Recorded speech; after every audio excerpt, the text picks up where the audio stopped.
This program features live coverage of an African safari and may include animal kills and carcasses. Viewer discretion is advised. Good morning, and welcome to your live safari of today.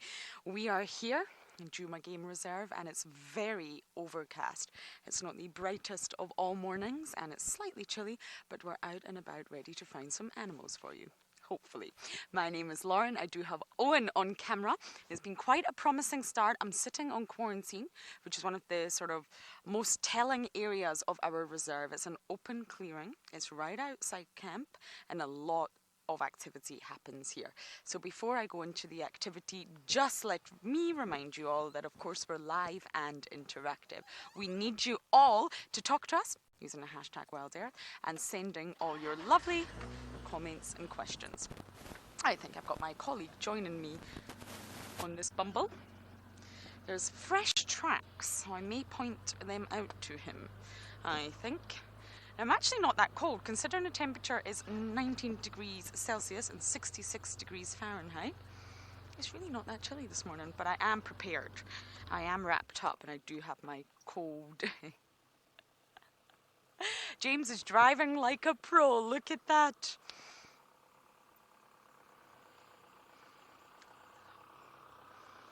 Hi, oof. Good morning. There's some beautiful fresh tracks down there, but you may have just driven over them. I think a Panthera pardus. And the Leo is on the other side. Did you see the lion? I did. Past. The whole lion, or just his footprints? Just its footprints. Oh. But I don't believe he went down this way. I think he's cut across quarantine. You mean I've missed the tracks? No, it was on the other side, so you didn't miss them. Oh, good. Don't worry. Okay. I won't throw you in the deep end. But there's some sort of tracks here under your left tire. This is James Hendry's awkward morning face. Hi, James. Hi, Davi. Hey. Right. Good luck. You too. Have a look-see. The driving skills are absolutely out this world this morning.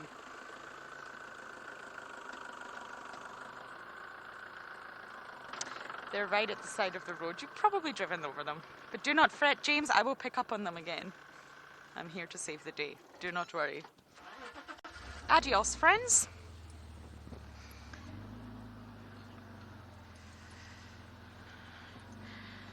Okay, well that was a fun morning and a great start to what is going to be a great morning. I know we're going to find predators today. So of course, you know that both myself and James are driving on Djuma, but we do have Rowan all the way at andBeyond in Ngala, and it seems like he has a large grey mammal to start the morning with. Very good morning everyone, and welcome to andBeyond in Ngala. It's me, Rowan. I'll be your guide for today, and behind the camera I've got Marcel helping me out. So we decided to start our morning just right at one of the watering holes in the east. This one is known as Clara Dam. In the shot you can see quite a few hippos. They've been entertaining us for the last half an hour. There's also one or two hyenas that keep walking around here, and I think they're mostly just curious about what we are watching. So we're actually trying to look for one now. And also about 2 days ago, we came past this dam and we saw a little grebe chick. So I've been trying to keep a lookout for that as well. Very, very cute, or a littler grebe, I think. If that's possible, we could name it that. But yeah, just keeping a lookout for that.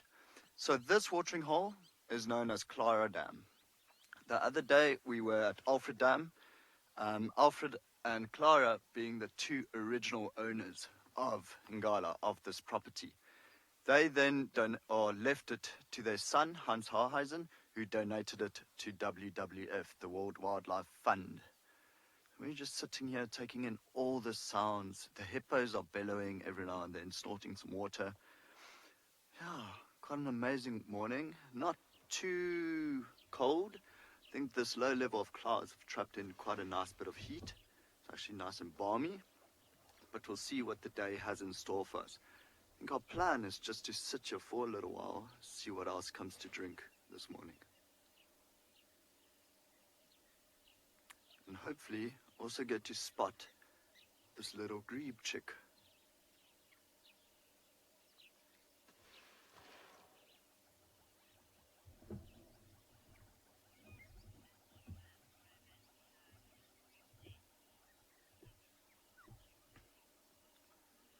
So I do know that at Djuma there's the little grebe nest with the egg that's been spotted, which is why it was so interesting the other day sorry, to find this little grebe chick.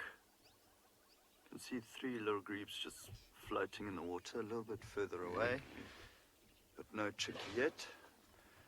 Maybe as the morning progresses, the mom would actually go and find the chick and then bring it out for diving lessons. Very seriously cute. It's basically a little grebe, but mini. Hansa, very good question. I'm glad you asked it. Hippos are indeed herbivores. They mostly go out at night time to go feed. They'll go grazing.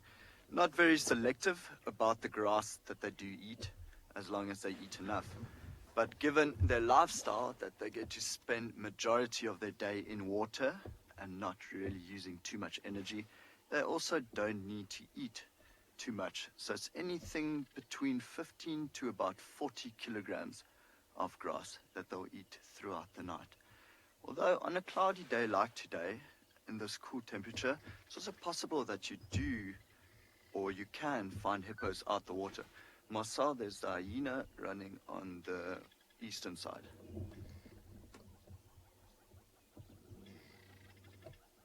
So this hyena must have just heard something interesting. He just broke off into a jog.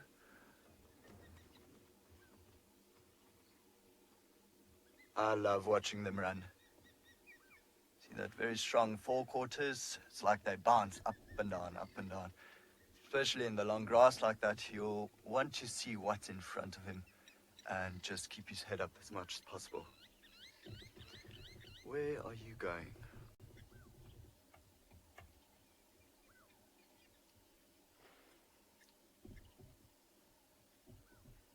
Quite an oddly shaped animal, but hilarious to watch running. And all the stamina in the world. And there it disappeared.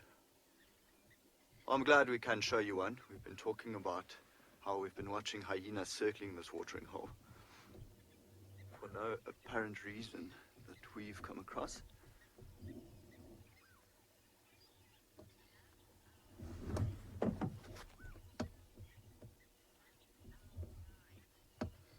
First of all, I need to mention that I love your name.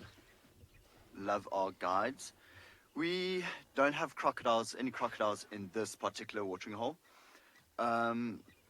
We have 2 that we still see way further west in Alfred Dam. That's the big watering hole to the west, but not here in the east. Not here at Clara Dam. Though I must mention that this year, after the very successful rainy season that we had, this is the fullest that I've ever seen this watering hole. Absolutely magnificent. Oh, the big male hippo just popped his head up. There's also a small hippo here.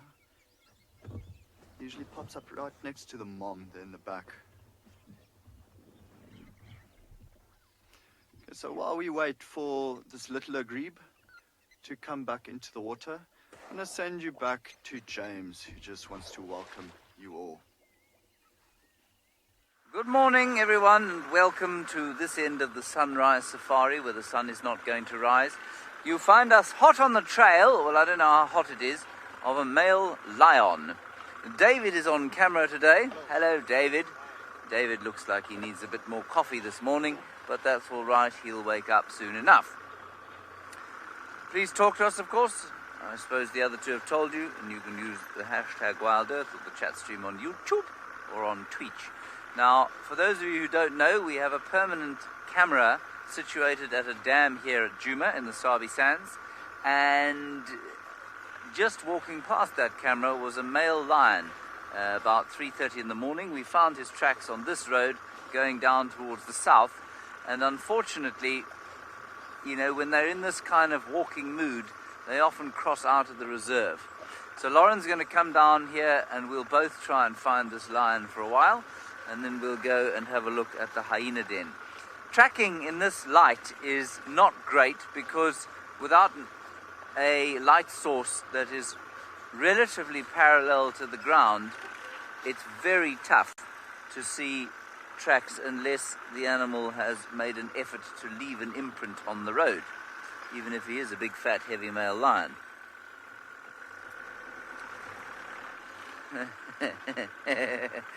Joanne's been watching the dam cam all night and she says, did we get any sleep last night with him roaring all night?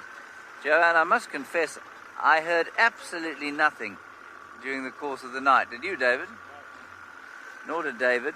And I suspect the reason for that is that we both have to have our fans on high.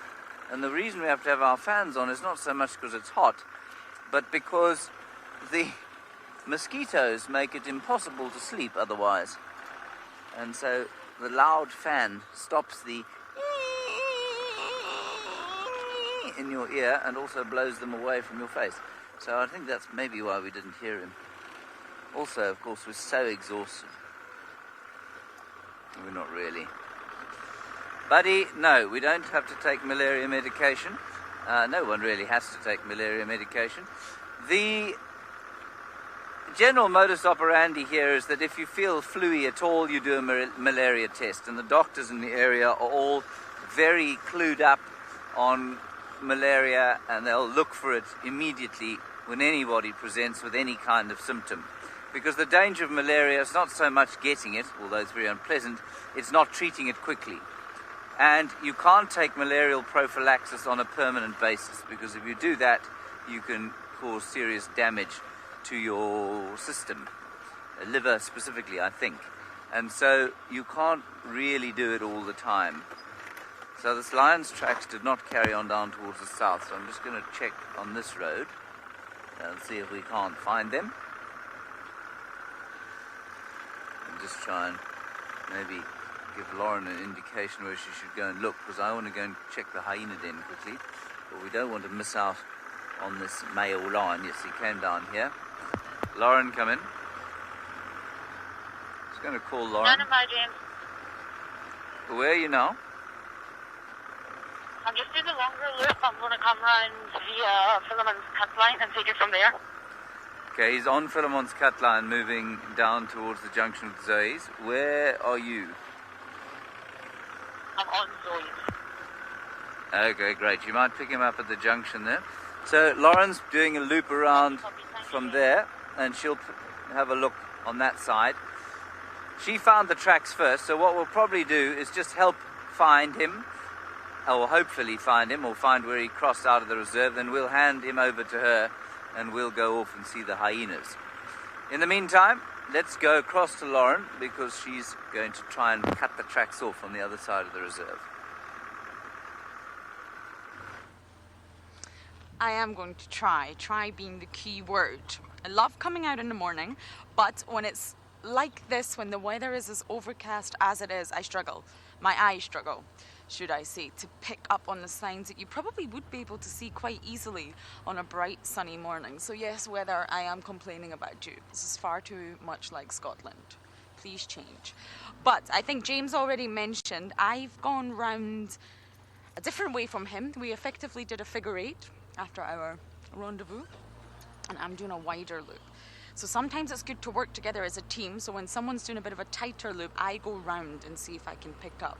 Animals move through blocks, and if you look at this and you look at this, it's so thick because it's summer, and animals of course move. They don't think that they need to stick to the roads. Luckily, male lions tend to.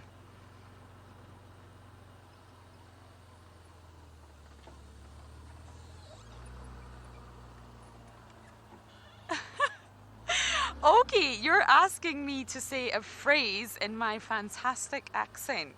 Wow, I'm not sure everyone would agree that my accent is fantastic, but I'm really happy that you do. I think that you're asking me to say wee turtle. There's a wee turtle. Oh, thank you. There's a wee turtle. Or a wee tortoise. I bet you that's better.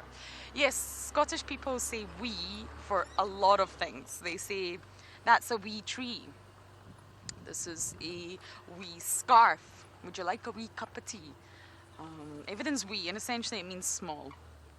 Or it also means to urinate. So you have to be careful which one you're using, or you could get in a lot of trouble. So yes, wee turtle. I try to avoid using wee out here, but I'm sure it slips in. Lots of Scottish isms slip in as I'm going by. But we were actually having a discussion yesterday. I struggle with one South African ism. And yes, I've been to university, I'm educated, I should be able to get my head around this, but I can't. And it's the way they use the word now.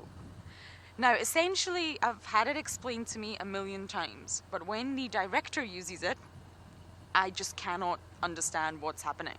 So they will say, I'm coming to you just now. And in UK, that means now, right now, immediately. But in South Africa, it doesn't. So when you hear this, I think, I have this moment, are they coming to me now or are they not? I really don't know. And they will also say now, now. And to be honest, I don't even think I can explain it. I think James Hendry would probably be the better one at explaining that, and it just baffles me. So when I hear this, I think, maybe they're coming to me now, maybe not. I'm just going to sit tight because I don't understand the phraseology. So yes, I'll leave that one to James. But it baffles me. It absolutely baffles me, that South African ism. I do not understand it. Davy and Louise are the worst in camp for it. I'll see you now, now. And I'm like, what does that mean? But you are seeing me now, now. Oh, I don't get it. I cannot compute it. My British / Scottish brain will not allow me to understand this. So yes, Natalie was using it on the radio yesterday and I just could not understand what she was actually trying to say. So I just sat tight and hoped that she was going to come anyway. Anyway, on the topic of actually finding animals. Oh, Kirsta's saying I'm getting lots of compliments for my accent. Thank you to those who are kind enough to give me compliments. My accent thanks you. It's probably not a true Scottish accent. If you were to hear my brother, you would probably be rather shocked.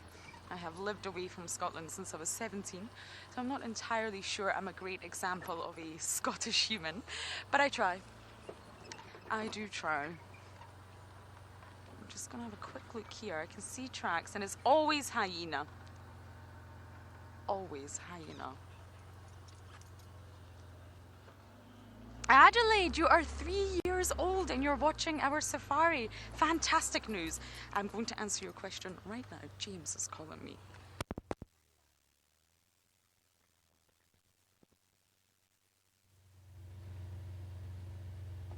Can you repeat that, James?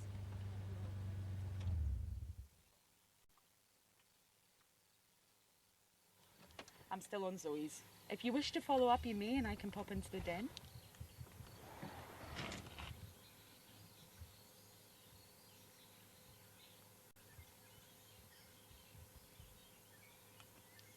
More than happy for you to do that. I'll pop into the den. Good luck. So yes, Adelaide, you're 3. You're asking, how do lions find their food? Well, they have to actively hunt. You go to the shop and buy it, so you have to hunt it. And lions, they have a reputation for being lazy, Adelaide. But lots of audio problems.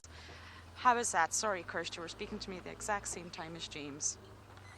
So yes, they have to hunt it and they have to stalk their prey. So they use all their senses, if you like. They'll use their eyes and they'll scan, especially at night time. They'll use their nose to see if they can smell their prey. They'll also use their ears. Can they hear an impala in the bush there? Can they smell it?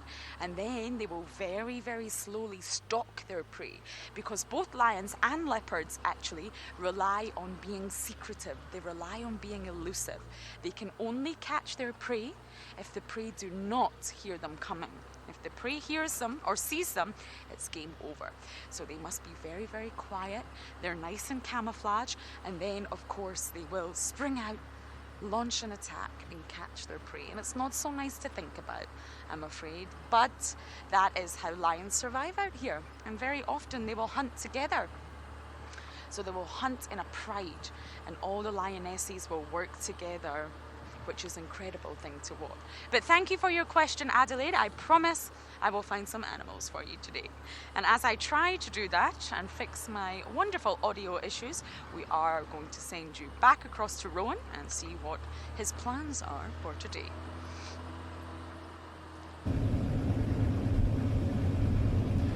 So me and Marcel decided to leave the watering hole just for a little while. The little grebe chick hasn't come out yet, and the hyena disappeared.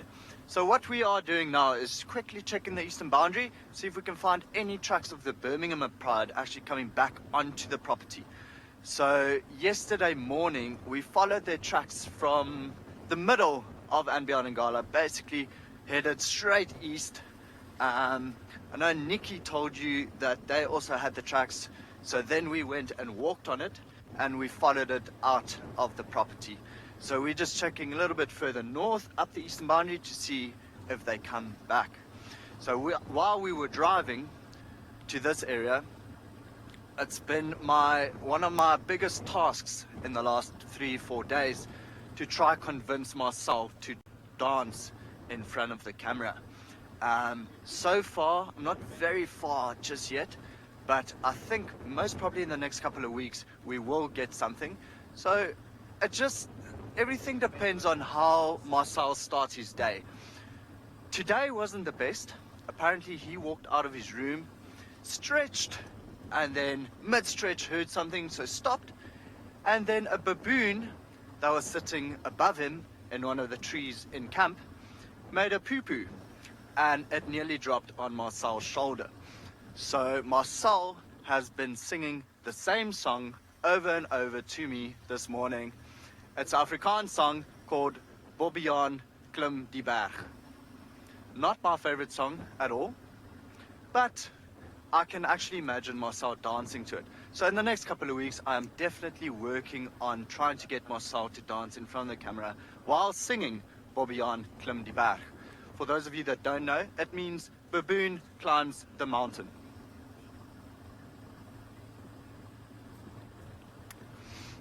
I've just been told that maybe I should make a bet with Marcel, and if he loses, he'll dance. So give me about 5 minutes to come up with a bet. Actually, maybe even 2 minutes. And I'll definitely work on something. It will happen. Marcel dancing in front of the camera, and Ranger Barney dressed up in a leopard onesie hanging in a tree. I mean, we are in for some gorgeous entertainment. So a long, nice, steady, long, just straight road. Actually quite nice to check for tracks as well. It's quite sandy. So this is why we're not driving too fast, keeping an eye out on the road for any tracks, but also keeping an eye on both sides, should they have come in and just settled on the side of the road. I'm talking about the Birmingham Pride here. Although, saying that, it is the wild and we could see anything.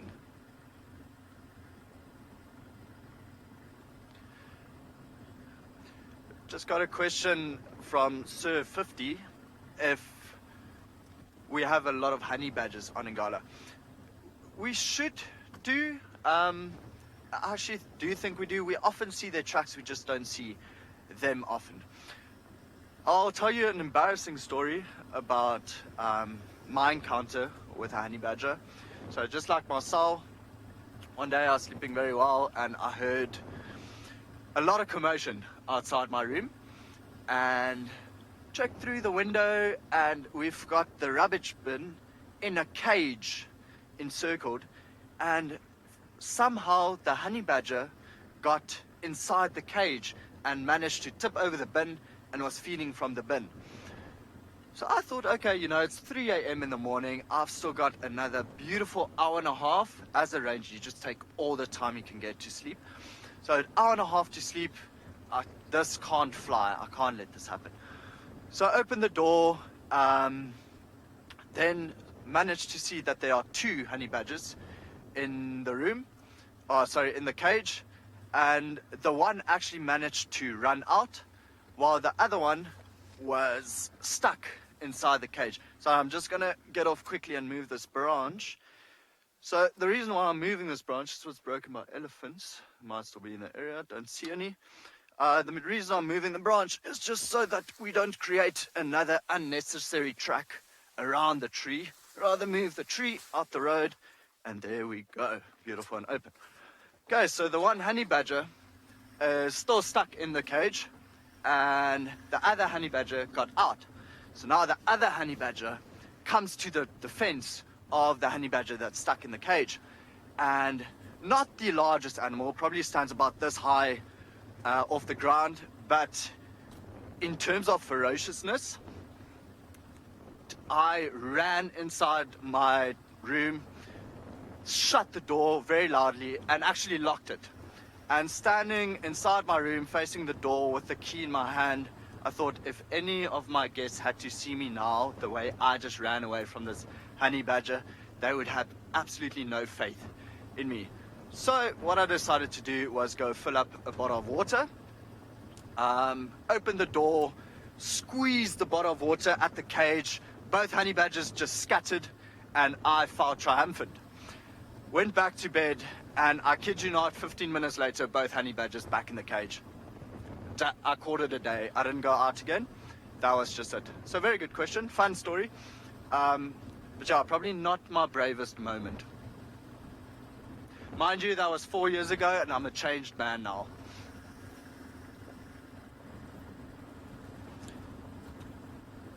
Definitely, honey badger 1, roan 0 on that particular day.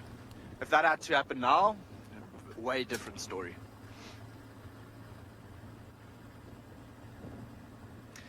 Okay, so while we are searching for tracks of the pride on this boundary road, we're going to send you back to Djuma, and James is looking for exactly the same. Actually, no, he's got the track, so he's looking at tracks of a lion and trying to follow that. Yes, I am following the tracks of this lion.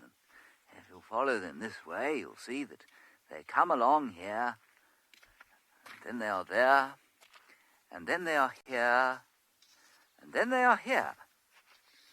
But where I am currently standing, I am in fact trespassing. This is the southern boundary of Djuma. This is a little reserve called Little Gari, and the lion has decided to take his breakfast in Little Gari today, and so he shall play no further part in our morning safari. I just thought I would show you the tracks, because otherwise you might not believe that I'd actually been following lion tracks, and as my artistic skills are incredibly poor, you will have to believe that that is in fact the track of this male lion. Apparently he was calling all night long. I was totally oblivious to that. So I'm afraid the trail of him, hot as it is for us now ice cold. We'll go along the southern boundary for a while and then pop up the eastern boundary and see what happens there. Avon wishes, stand by one. Did I throw my stick? In the bush here. Wait 1 sec. The difference between a lion and a leopard track is basically just the size.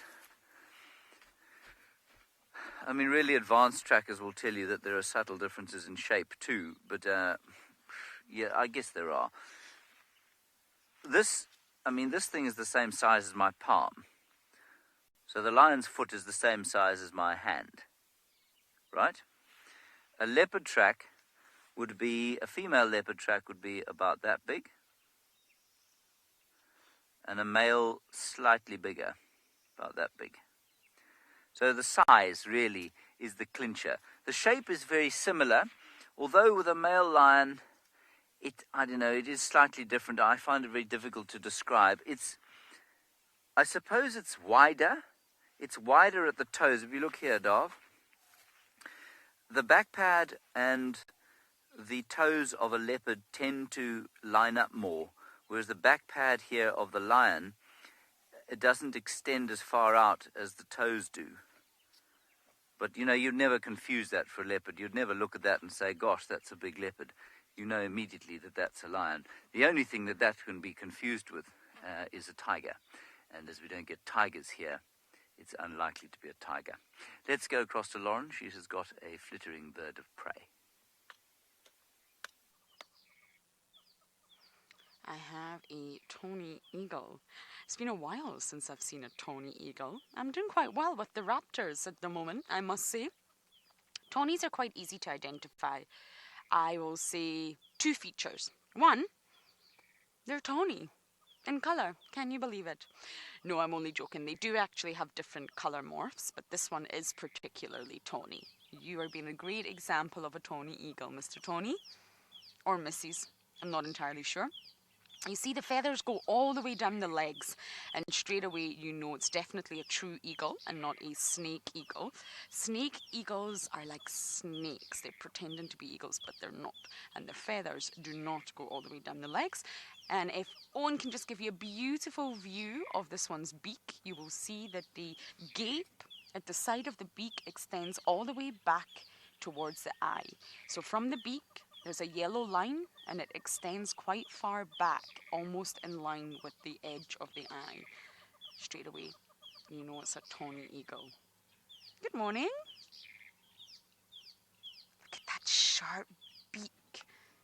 It's a very, very impressive bird, I have to say. I do love tawny eagles.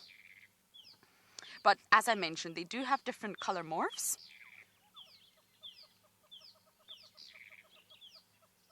Our beard, you think I'm saying Tony, as in Tony? Oh dear, I have got a bit of a block nose, or it's my accent. But I think our beard, you are used to my accent by now. I'm saying Tawny, as in Tawny. Tawny eagle. Tawny eagle. Oh dear, I may need to start spelling things. Tawny eagle are obviously raptors, as I've mentioned, and eagles, hawks, kites, falcons, and owls, even vultures are actually all considered to be raptors. Okay, I'm almost at the hyena den. Let's hope Ribbon is not sleeping. And as I make my way there, I'm going to send you across to James, who has some elephants.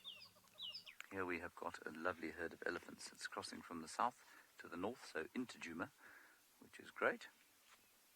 Possibly heading towards a waterhole, but I don't think so. The cows at the back here just make sure that we have no nefarious intentions. There's a very little one in there. See the tiny little one there, Darv? I think that's probably a couple of months old.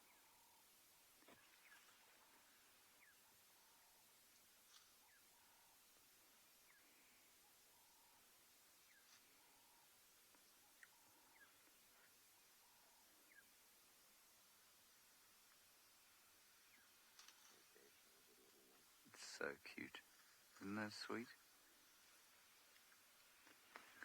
What I find so interesting about this is that when I started guiding at Ngala about, well, I hate to say this, it hurts me to say this in my heart, 20 years ago, you didn't, David thinks that's hilarious, you didn't get close to elephants like this because the chances were that they would try and take you out.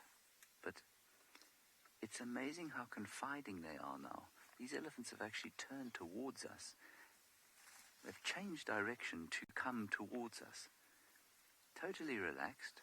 Obviously, we still need to be careful and not behave like idiots, but they are completely relaxed around us. And it's such a privilege.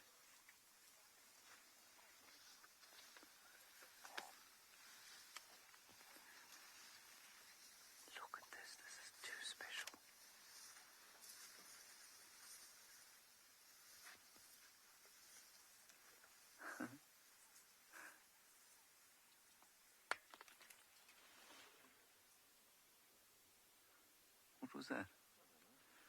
A lot of sand hit us. Was it an elephant throwing sand at us? Was it? Or did something break off the car? John T., you're 4 years old and you're very observant. Well done. You've noticed that there is moisture between the ear and the eye of the elephant, and you're saying, why do they sweat? It's not actually sweat, Jonty. It is what is known as a secretion. Oh, goodness.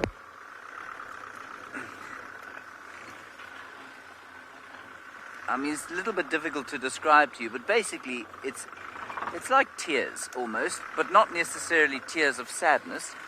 They're just kind of tears that show the elephant's either happy or sad, but they're not coming from the eyes. Superb turning circle. Okay. Now the elephants have moved off because they're offended by the sound of this vehicle. There we go, we've turned off now. Everything should calm down now. We'll just gently ease our way down the road. Which one are you on, Darth? Super. So what you will have noticed is that they all stopped while the car was making a noise. Oh, look at this. There's a bit of discipline going on here. There's a big cow. I suspect the matriarch chasing, I don't think that's a young bull. You often see that with young bulls. But maybe a gossiping member of the herd to which she's taken offense. A question from, I'm sorry, I missed the name, Kirsten. Why do you see about whether or not this is the same family? So a herd of elephants like this is normally closely related females and their offspring, basically. So yes, it's highly likely that most of these animals are related in one way or another. The adults will either be siblings or cousins.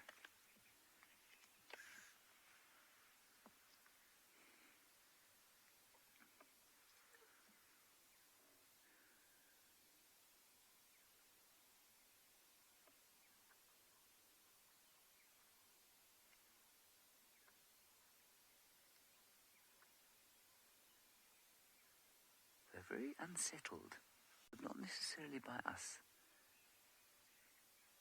They were unsettled when we came across them. I wonder if they haven't perhaps seen that lion.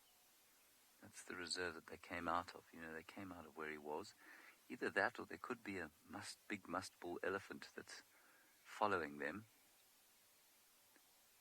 and perhaps causing a little bit of distress. Or there's just some internal conflict. I think while we've come a long way in understanding animal emotion and behavior, I'm really not sure that we have vaguely fully begun to fathom the complex communications of elephants. There's another relatively small group crossing in from the south. Can you see them, Dar? And I wonder if they're not talking to this group. They'll definitely be able to hear each other. It is so wonderful having so many elephants around at the moment. We know it won't last forever in this area because they do move in and out. And so we must make hay while the sun isn't shining currently.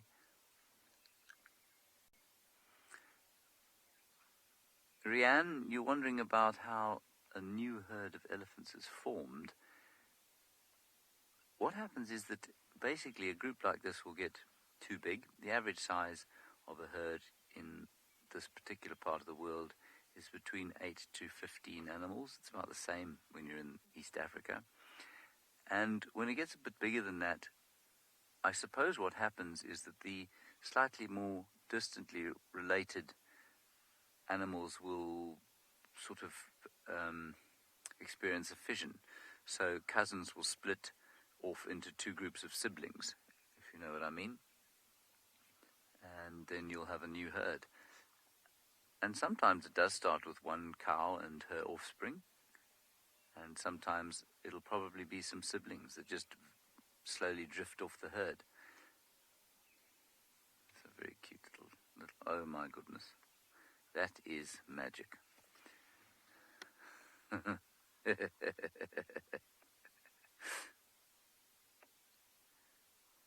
that sweet?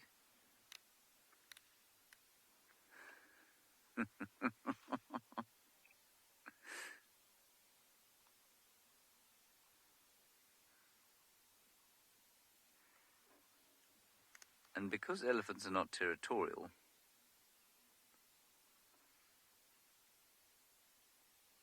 oh my gosh.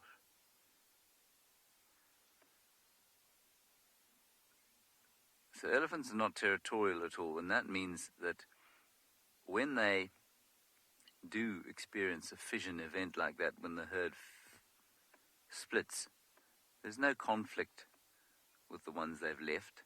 So very seldom do elephant herds have conflict with each other. And that's mainly, of course, because they're not territorial, but they will fight from time, or they'll have conflict from time to time if there's, say, a drought and there's limited water.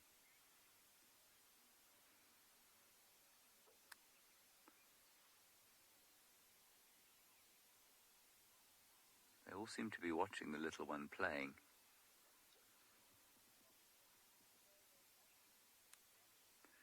Krish, I always forget the exact information on this, but I think what happens is that the first tusks emerge in cows at around 12 months and bulls around 18 months, I think.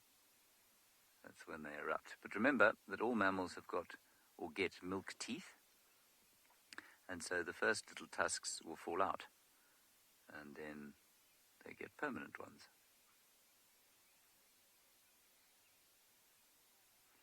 This little chap is very funny.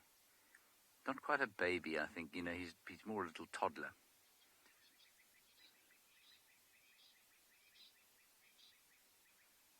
Like a naughty toddler who's suddenly discovered that he can be the center of attention if he plays the goat.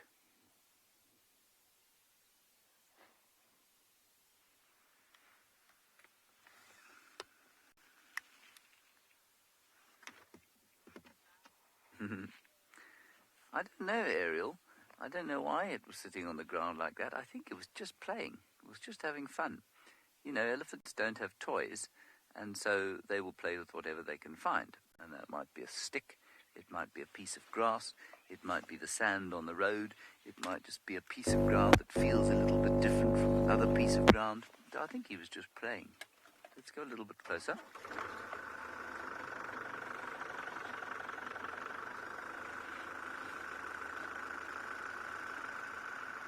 I don't think so, Kenneth. I don't think the matriarch of an elephant herd is necessarily a sought-after position. It doesn't bring with it advantage. It doesn't mean that she eats more or drinks more or gets more in the way of resources. It just means she has to take on extra responsibility. She's got to lead the herd. She has to protect the herd. There's something funny going on here. I don't think it's us. They seem to be talking to another herd or communicating with them. Something's unsettled them slightly. And I don't think they like the sound of this car, and I don't think it's because of the car itself. I think it blocks their ability to hear whatever else it is going on around. Ah, there we go. There's a big bull in there. Can you see that, Darv? I think that's a bull.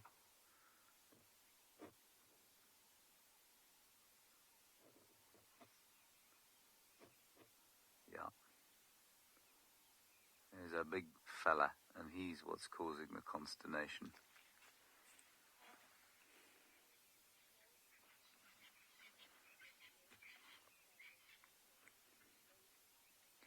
Obi Shinobi, an interesting one from you. Yes, elephants do, to a certain extent, use their ears for communication. Let's just watch this bull. If he turns towards us, he'll probably open his ears out. And what he's saying there is, look how big and strong I am. He's actually not interested in us at all. He's going towards the herd. There's probably a female in estrus here, and that's what he's trying to find. So he'll have smelt that and picked it up as he's tracked the herd, and that's why they're looking unsettled. They don't like having the big bulls around them like this, especially when there's a female in estrus. Let me just move a little bit forward. So Obi Shinobi, they do use their ears to communicate, but not extensively, I don't think. And as I was saying yesterday, as South Africans, when we're youngsters, I mean, well, maybe not everybody, but certainly my generation was always told that if an elephant flaps its ears, it's angry and it's going to charge you. And that's not actually true. Their ears mainly flap up and down in order to cool themselves. They will stick their ears out if they feel threatened, though. And it can be a precursor to an aggressive interaction.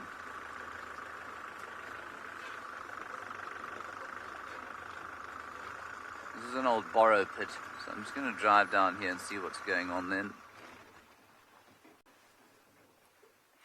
They can do, Donna, when elephants fight, they can kill each other. It's normally big bulls fighting over ladies that results in death. You know, a herd having a bit of conflict. Bit of pruning. Bit of pruning going on there. It's normally the bulls that will inflict fatal wounds on each other. I'm not sure that I've seen a cow do it to another cow. Cows will certainly do it to other animals from time to time if they're irritated or threatened, but not to each other normally.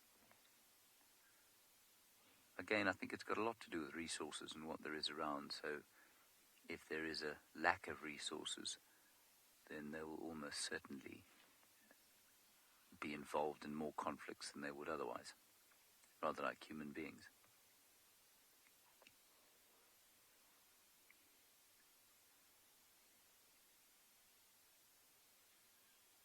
Fascinating. It seems to me that these chaps are heading towards a waterhole not too far from here, and so I think rather than watch this gardener pruning the marula trees, we should probably head around towards the water and see if they don't arrive there for a drink.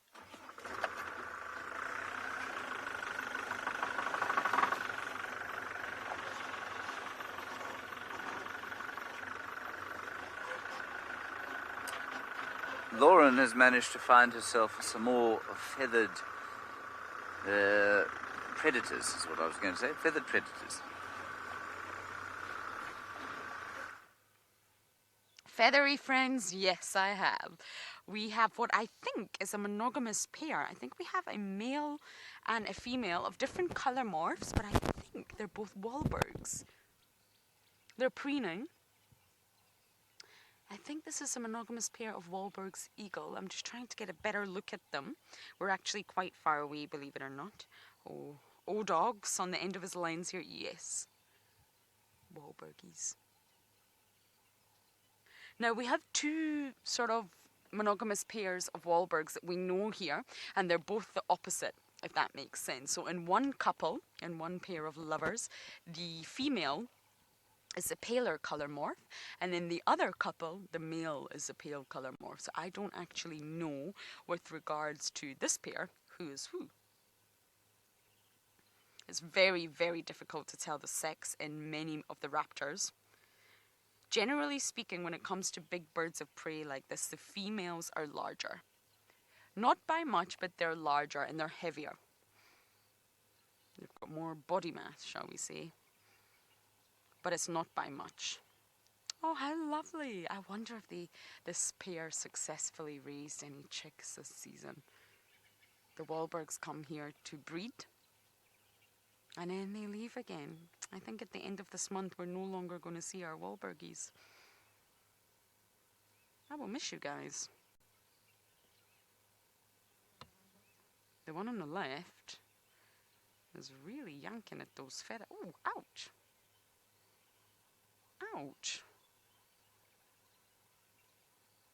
She's definitely the female on the right. Look at her looking at him. What are you doing? Can you see that face? That's the face of a female. Okay, so I'm going to bumble on north now, and it appears that James is still thoroughly enjoying that elephant encounter. They're arrived at more of a puddle than a waterhole, and now they're moving off. Well, some of them. This is the second herd that we saw. I think the other herd is heading towards the bigger waterhole, but we are blocked from going that way by this herd, which is fine. We don't mind being blocked by elephants. andBeyond Ngala is currently out of signal at the moment, so that's why we haven't gone over to them for the last little while. I've no doubt that Rowan is still tracking the Birmingham Pride, and hopefully they will be found along with some signal.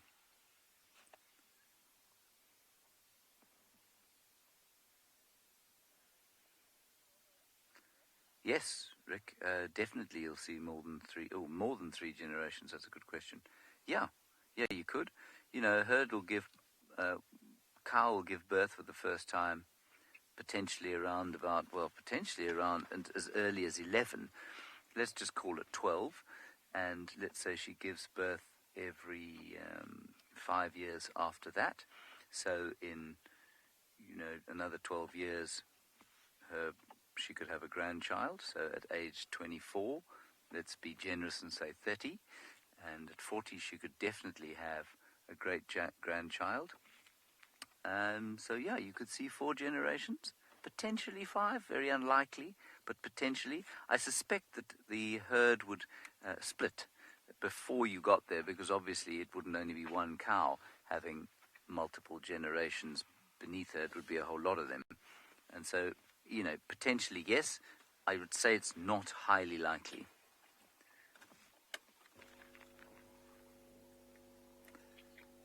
Okay, let's go back a little bit. We've run out of elephant view.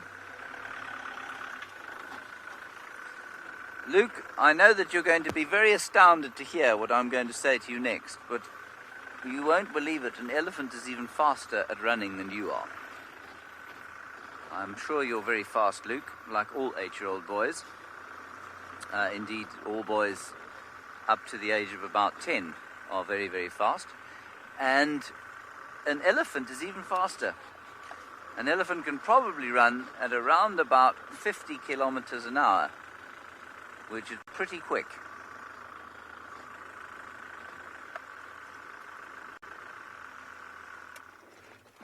Oh, I'm so sorry to have offended you.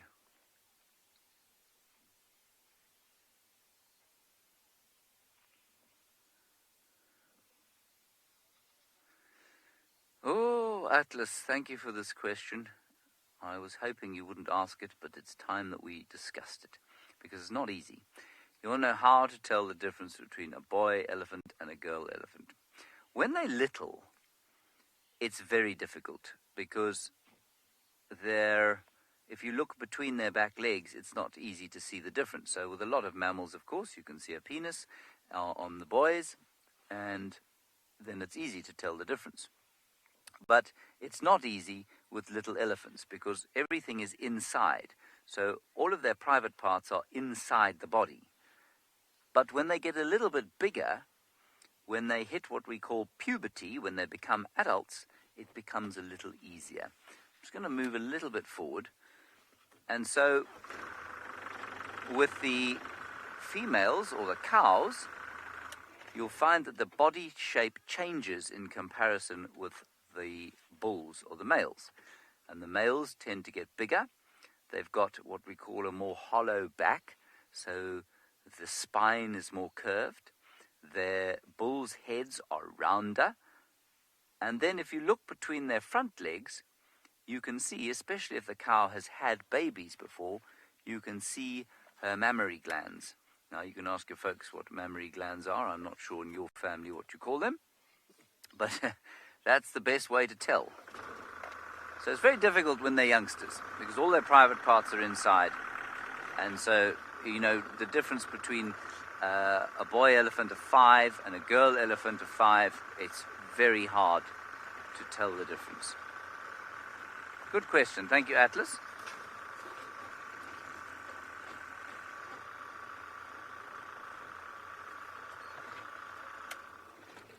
Ruth, you're wondering if females go into must. No, they don't. Must is exclusively for males.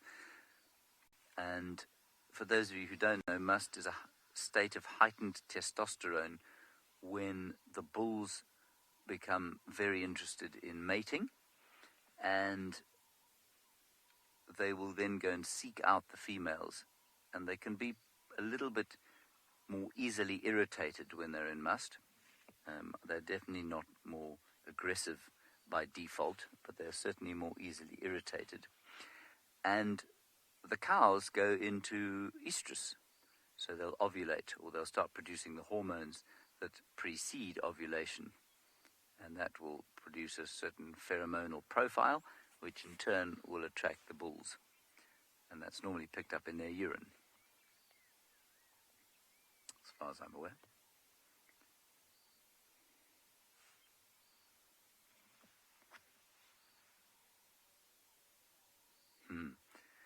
Good morning, Judy Ditchfield. I hope everything is fine in Johannesburg, West Dean, if I'm not mistaken. Elephants are rotund, and yes, it is actually quite difficult to tell if the females are pregnant. I've definitely made the mistake before. In fact, I've seen an elephant from behind that I thought was pregnant that then turned out to, be a bull. What you can see, though, is a swelling quite often high up behind the rib cage. It doesn't look like that there should be a womb there or a uterus, but that's pretty much where it's situated when the fetus gets big. And so I'm just trying to see, if you look at that elephant there, I can't actually even see it if it's a male or female. It looks like a young bull. Anyway, you can use this one for an example. If he turns to the side. Give me a second. That's it. Now walk. There we go. Good fellow. Yeah, let me wait until there's an elephant that I can actually point out where you'd see the swelling on. But basically it's behind the rib cage and higher up than you'd expect, sort of 2/3 of the way up towards the spine. You'd see a swelling if she was heavily pregnant. But it's not that easy to tell, certainly not until the pregnancy is quite advanced. So that's a young bull, and you can see the way his back is bowed,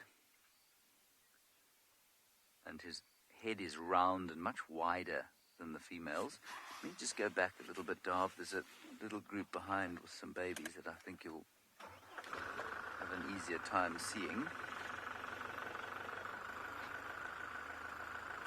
No, they've gone behind the bush.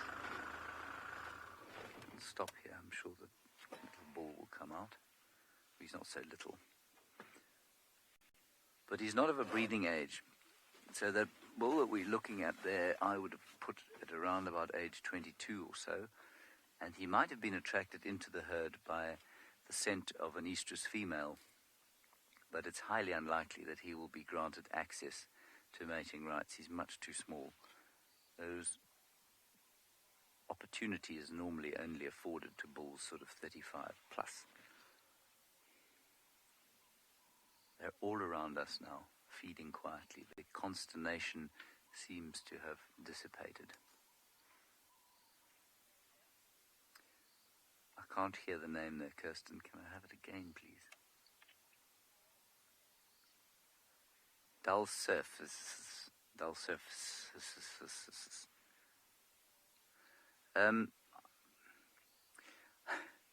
I think potentially elephants could breed when they're not in must.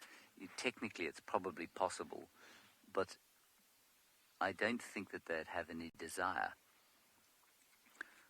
I suppose the presence of a cow in estrus might inspire some must, potentially, maybe a temporary must, but, if an elephant's not in must, he's going to show very little interest in breeding. Here comes a little group out now in front of us. Let's just look on this. I think it's a cow coming out here. No, it's a bull. Every time I try and... You see where his hip joint is, Dave? So, Judy, you saw his hip joint there. He'll turn again. Basically around the hip joint, just in front there, quite high up is where you'd see that swelling. Now, we've seen this bull before. He's got a cracked tusk, and he's also got a strange, almost herniated bit of muscle hanging underneath his belly. I don't think it's harming him at all. He's about the same age as that other bull, so about 22, I would have said.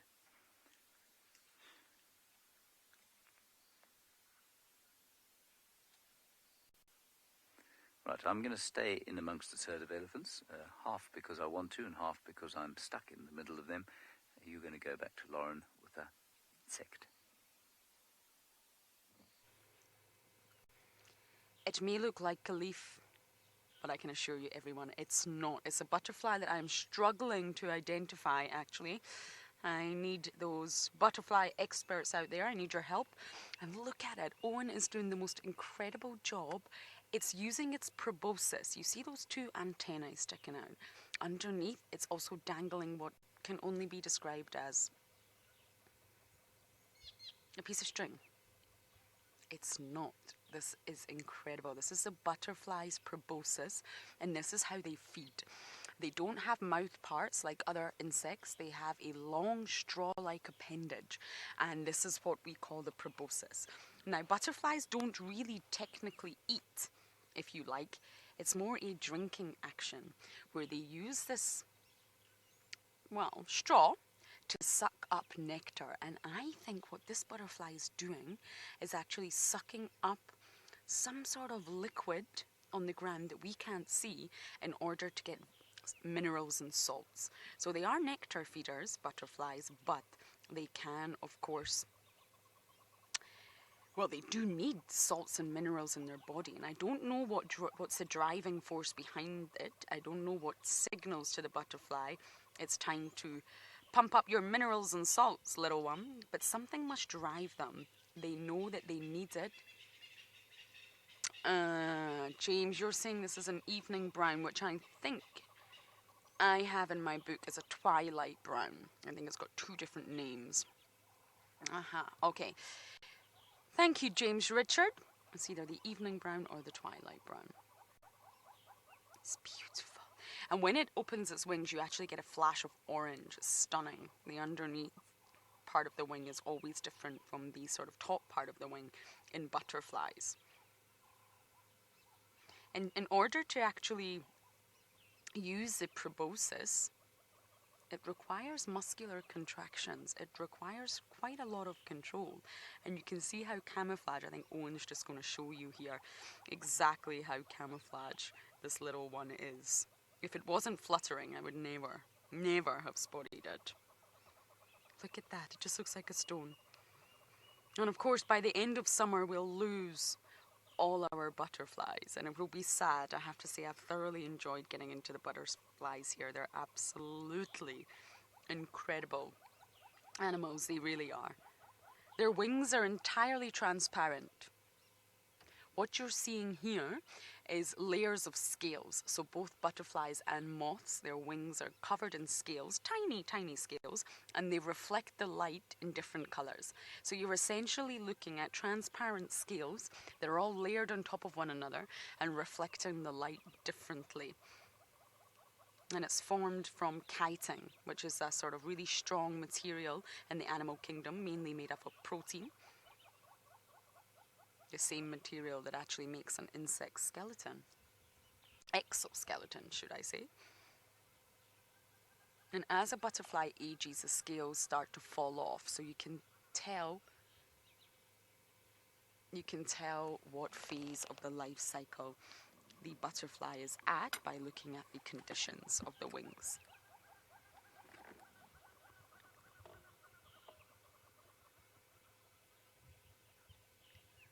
Essa, you're asking, are these butterflies migratory? No, not this one. We do have some migrant butterflies that come here for the summer.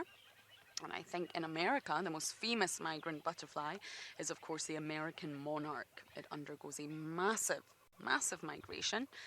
But this particular one that we are looking at, Essa, no, this is not migratory. But for such small insects, it's incredible that they can take on a migration like the American monarch actually does.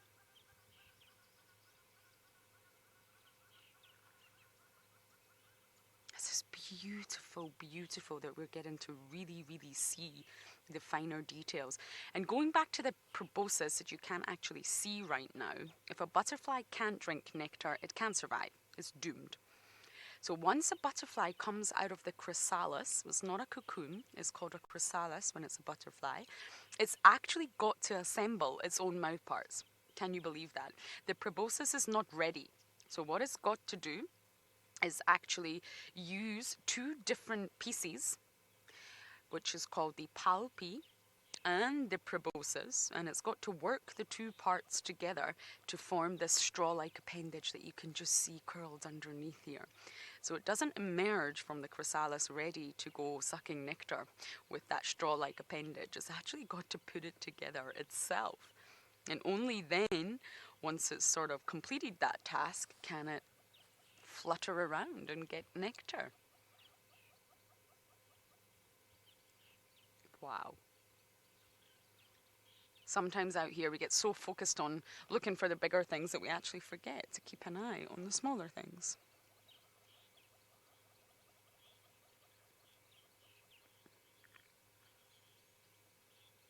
Then you're asking, is it true that butterflies only live for one day? No. Butterflies don't live long at all, but it really does depend on the species. So some of the species will actually live only 2 weeks, or possibly even less, and that's normally the smaller species. Let's just use the example of the blues group of butterflies. But some adults will actually live a little bit longer than that, especially the bigger species, and they can live, I think, monarchs are a good example. They can live as long as 9 months. So overall, they don't have a long life cycle from start to finish, but as a butterfly in the adult phase, yes, some of them can only live as long as 2 weeks, but 1 day is a little bit too short because the purpose of the butterfly is to reproduce. It's to mate and then lay eggs. Mate, lay eggs. Mate, lay eggs. And I think 1 day, even if you're a pro butterfly, that's a little bit too short. So it just depends on the species, but overall you won't find a butterfly living longer than a year for sure. Ah, what a lovely moment. Well, we're going to let this very camouflaged butterfly be. Hopefully no one drives over it. And while we do that, we are going to send you back across to James.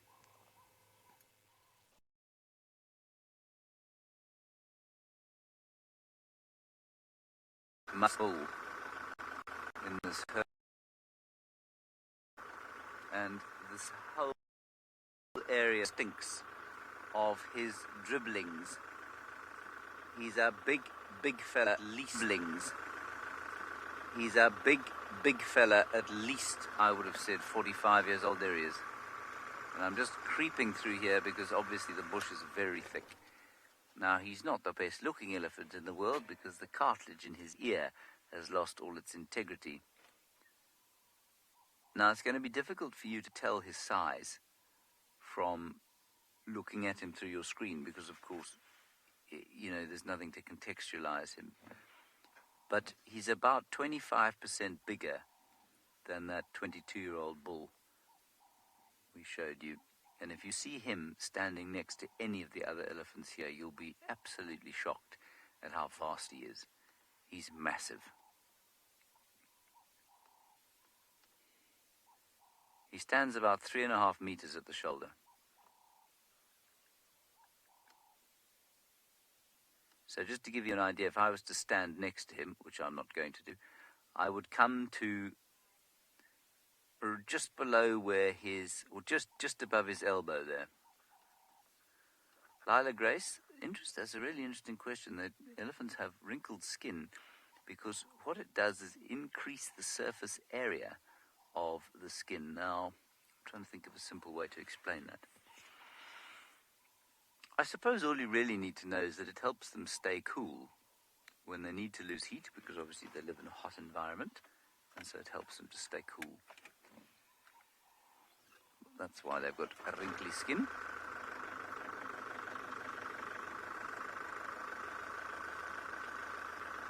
Although it's not very hot today, I must say.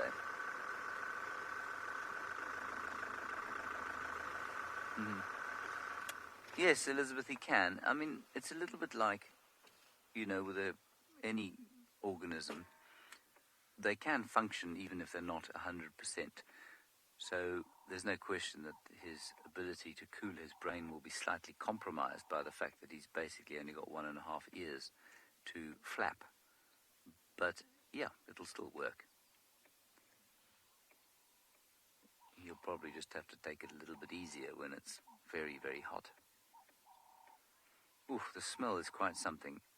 I don't know if you've ever smelt must before in an elephant, but it smells like, ooh, someone comes right next to us. Now I'm hoping this chap will go up to the bigger one, but he's probably about as reticent as we are to approach the musk bull. Good morning. How are you? Yes. Doesn't he smell foul? Very foul indeed. So this is a younger bull, much younger. He's still absolutely massive. It's so cool. But just to give you an idea, if that bigger one was to come and approach us to within a meter like this fellow had, I would probably have attempted to extract myself or increase distance quite quickly. Can you still see the big chap, Dav? You can just see his tail, because what I really want to see is this guy next to him. I'm going to move forward and turn to the left.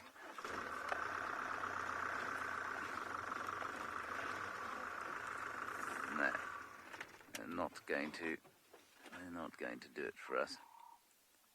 Let's just wait here 1 second. Gremlin's General is wondering what an elephant's accent would be if it could speak English. Well, Gremlin's General, I suppose it would depend very much where it came from. I suppose that these elephants would sound like, I don't know. I don't want to offend anybody, so I'm not going to say. Let's go forward a bit.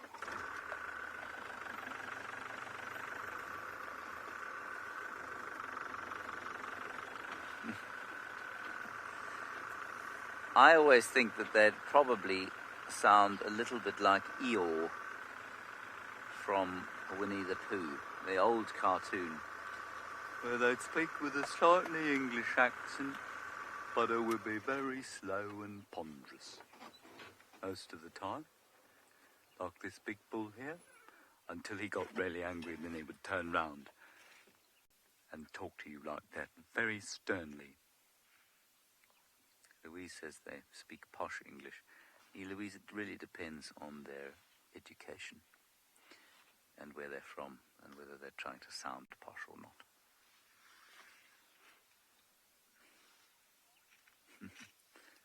Elizabeth, you say, please offend us. No, Elizabeth, I can't do that.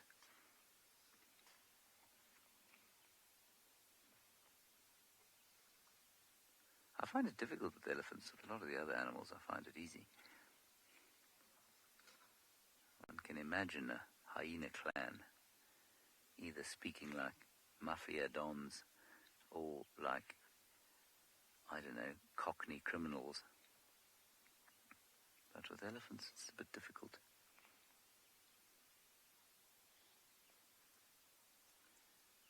Now I'm waiting here with this bush between us and the big guy and the smaller ones, because I really want you to see him next to one of the other elephants.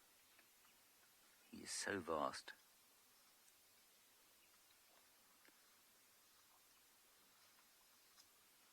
In comes a littler one, not scared.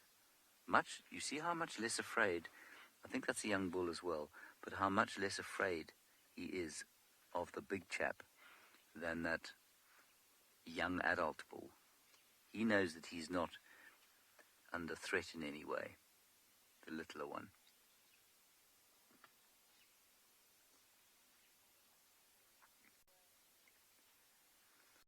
This is magic. We're not going anywhere, but up north at andBeyond Ngala, Rowan has managed to find a scavenger stalking the woodlands.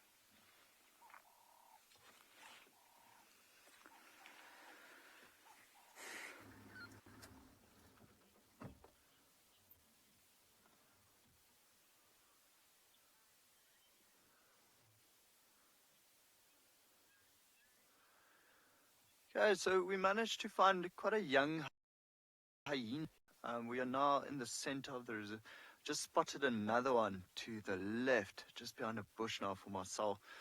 And we're actually trying to see what this hyena is actually up to, seeing if he's sniffing around, maybe following a track. They've got the most incredible sense of smell, often being able to smell or follow a scent that is about 3 days old. And to just look around for any sign of a hippo before it goes and drinks. What I'll try to do soon is head to the other one, up onto the bank of the dam wall, see if we can get a better view. It's incredible how quickly that disappears in the long grass. Actually quite tough to see there. So we lost you for a little while there, and I apologize. The coverage or the signal wasn't too good where we were, but what we did manage to find.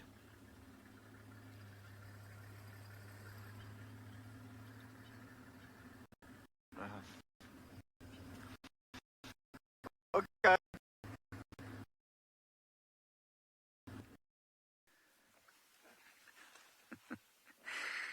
Sorry about that. I'm afraid Ngala having a few difficulties today.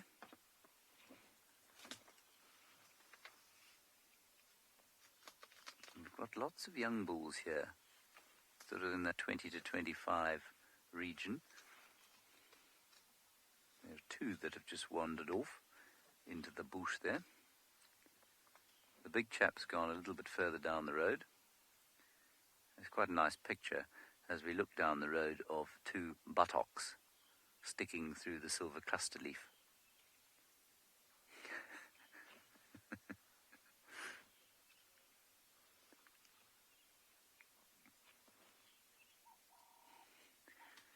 I must just tell you that it's raining where Lauren is, and she's not far from here, and we will have to shut this vehicle down if we receive any rain. Unfortunately, we don't have any waterproofing for it, so if we suddenly disappear, you'll understand why. This is just absolutely magical, to be in amongst so many elephants, with them all just feeding and getting on with their lives. This is the best kind of sighting you can have, where wild animals allow you into their space, and instead of reacting to you or trying to interact with you at all, they just get on with it, which means that you can observe them completely naturally while feeling honored to be in their space. Shall I get out of your way, David? Sorry about that. My apologies.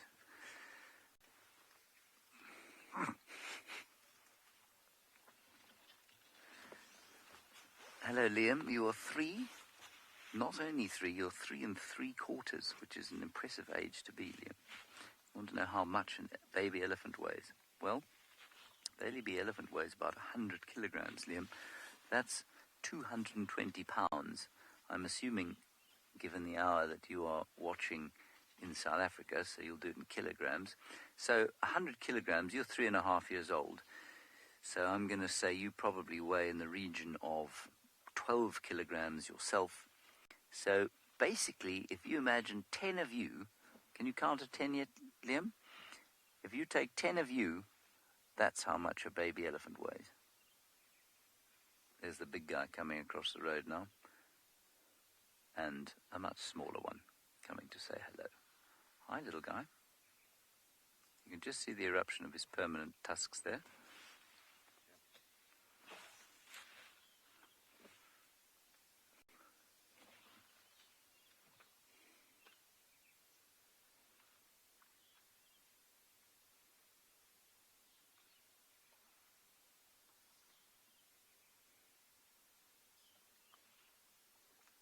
What a magical way to spend a couple of hours.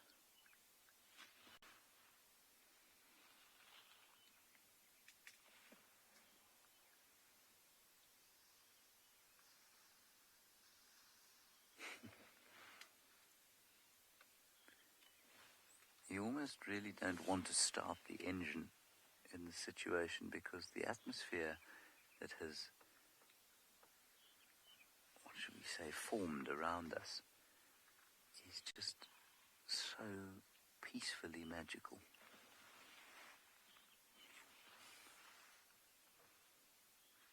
Coalesced around us is the word I wanted to use. The atmosphere that's coalesced around us.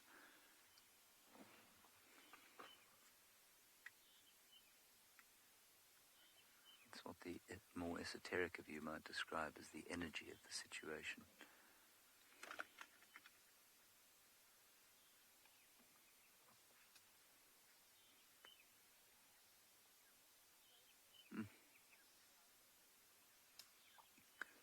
Well, Atty, we came to within 2 centimeters of a wild elephant 2 days ago. It was a young bull. He came up and he actually put his trunk on the tracker seat very briefly.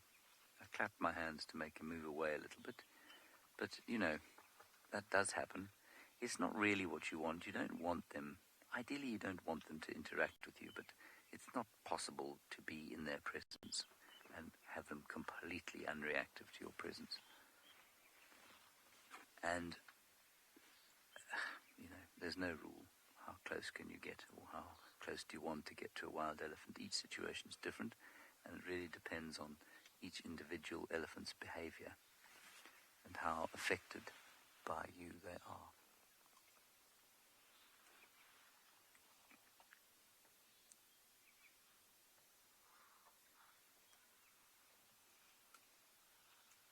These little ones now crossing the road.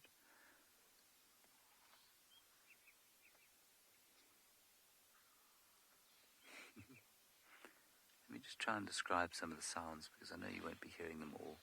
You can hear their soft footfalls. You can hear their rough skin brushing through the grass. You'd have heard that. You can hear the breaking of branches. You can hear the odd bit of flatulence. And you can hear them breathing out every so often. And sometimes you can hear them chewing. I don't know if you've ever fed a horse before or listened to a horse feed. It sounds like that, just much deeper and louder.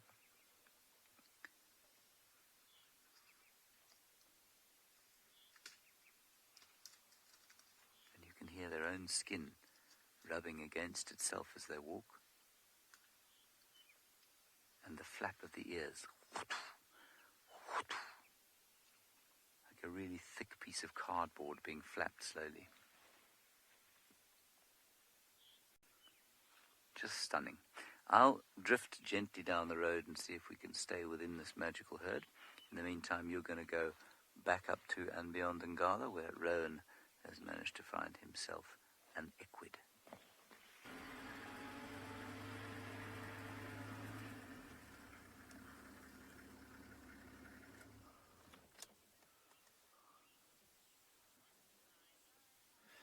So we managed to just see some zebra now while we're driving further down south into the reserve. These are, seems like they are slowly feeding in the western direction. They'll probably leave rather soon. Trying to reverse and keep up with them. Quite a nice view. They're walking just behind this false marilla. It's actually quite funny how each and every one of them have stopped on the termite mound, feed a little bit, and then carry on further through. These termites, often what they do when they build a mound is they bring very nutritious soil up from the bottom. And you often find the most nutritious grass growing on top of a termite mound. There we go, should be a bit of a better view there, right there in the open. Beautiful. 4 lovely faces staring straight at us.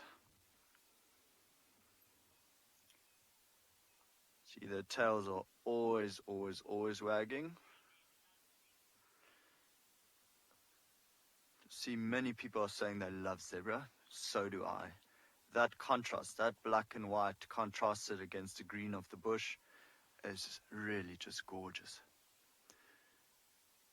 So you could see while they crossed the road, especially on the second last one. Sorry, myself, I'm going to go just a little bit forward. If you could focus on him. Sorry, her.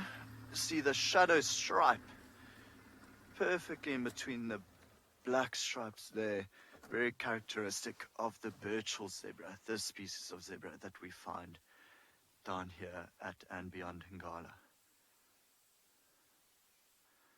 But like the last one, has a tiny bit of a reddish tinge to his mohawk. It was interesting to look at the mohawk, at the mane, how upright it stands.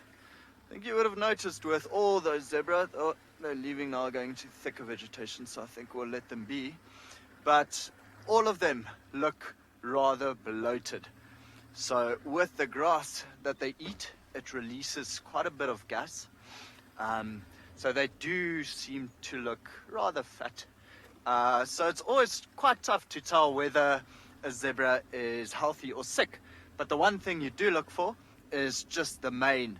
So they've got 2 layers of fat running on either side of the mane, and if the mane should start drooping to a side, it means the zebra is not too healthy.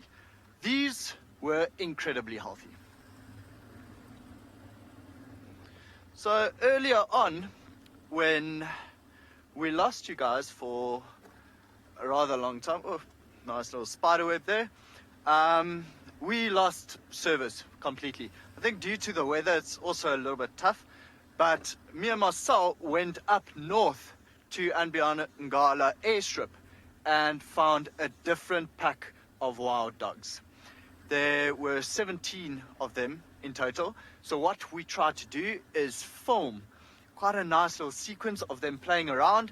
And I spoke to Marcel, and what he said he could do is add this onto YouTube a little bit later if you'd like to watch that. Sorry, we could not film it live.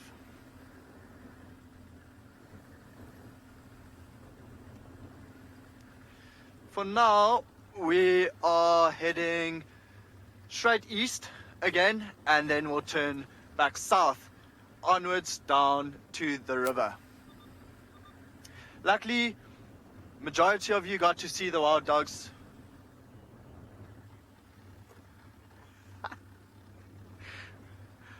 Okay, so Lauren is driving around in the rain. Hopefully that does not come up this way. For now, I'm going to send you back to Djuma and await Lauren. Lauren, you should be used to this.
It's astounding how difficult the weather can make life out here when you're trying to use mountains of very technical equipment. A lovely little picture there of a youngish elephant, about 5 I'd say, giving us what for, just testing out how terrifying he is, or isn't.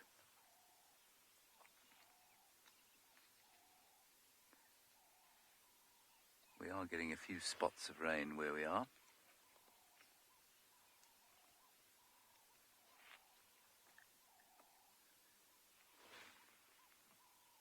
Shall I shift you forward slightly, David? In fact, I'm going to shift you backward because there's a bebe behind us.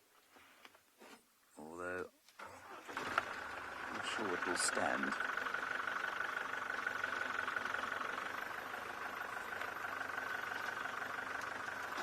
That's very cute.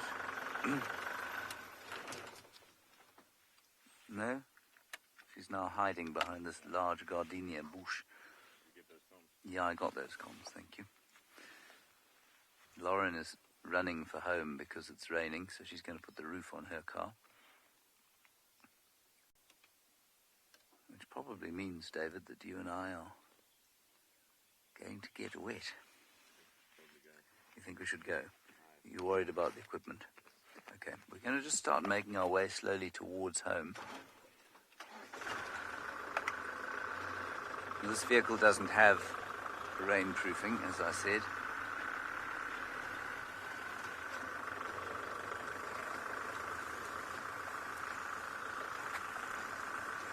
Hello, Romet. It's been a while since I've heard from you. I hope you're wondering about the craziest elephant encounter I've ever had. Hello, about that. Craziest elephant encounter I've ever had. Hello, sorry about that. What is the craziest elephant encounter I've ever had? I suppose it's not an elephant encounter that would necessarily be considered particularly amazing by anybody else who hadn't experienced it. Because, you know, we've been very close to elephants today. I think that the one that sticks in my mind the most is the first time I saw an elephant on my own in the bush, and that was at andBeyond in Ngala. And I was walking back when we did our training 20 years ago. We had to walk the reserve unarmed with a radio and a map, and it was a profound experience, that, and alone. And I remember being absolutely gobsmackingly terrified by going out there on my own and doing this every day. It was really a profound time for me. And on about my fourth day, I was walking along a road that runs parallel with the Timbavati River. I think it's called North River Road, if I'm not mistaken. And on North River Road, I came across an elephant. And it was a big bull. He didn't see me. No, he did. He heard me. He heard me coming. But he was feeding quietly, and as I got to him, he stopped feeding and he looked around at me like that. He didn't turn and shake his head. He didn't kind of indicate that he was in any way upset or cross. But to have been in his presence totally alone like that, totally vulnerable, was profound. And so that's the one that sticks in my mind. You know, if I had that experience now, it would be less profound because it wouldn't be the first time. But yeah, no, that was amazing. It's now starting to come down on us. David, you must tell me as long as we can keep this thing going. Yeah, we're going to have to shut it down. Sorry, Kirsten, we're going to have to shut this feed down. All right, let's go to Rowan up at Ngala. Okay, go for it, Dave. Don't worry about it. Let's just put the cover on.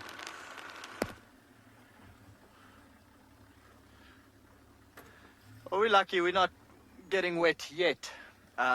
Myself and Marcel are now exploring the Shitsalala little riverbed. This is a tributary into the Timbavati River. So Shitsalala, this area is home or the territory of a female leopard known as the Shitsalala female. She has two youngsters, beautiful, beautiful, beautiful little two cubs. Just over a year old, about a year and a week, we think. So we're just checking this area now to see if we can find any tracks or spot them, hopefully, maybe in a tree. The two cubs are one male and one female individually, but it's amazing to see, even at this age, the size difference between a male and a female, and also the personality difference. So the male tends to come a lot closer to the vehicle, while the female shies away for the first couple of minutes and then comes back towards her brother. So we are just slowly driving through this area to see if we can find them.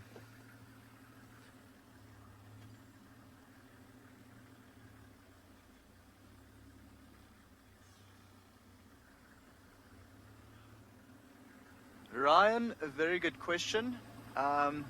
Animals are free to move from andBeyond Ngala to any of our neighboring properties. There are no fences blocking them in, and I think that's what makes this job so easy for me, is that every single morning or afternoon I can drive out and I never know what I'm gonna see or find. Every single drive is a surprise. Whew. This looks like a bit of fun. Marcel, you ready? Good. Lovely. That must have looked quite nice on camera. I hope you guys all feel like you're bundu bashing with me.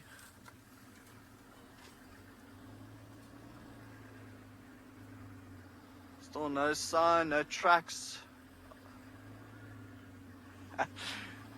Hopefully everyone dipped their head quite low for that branch. Marcel was nearly on the floor.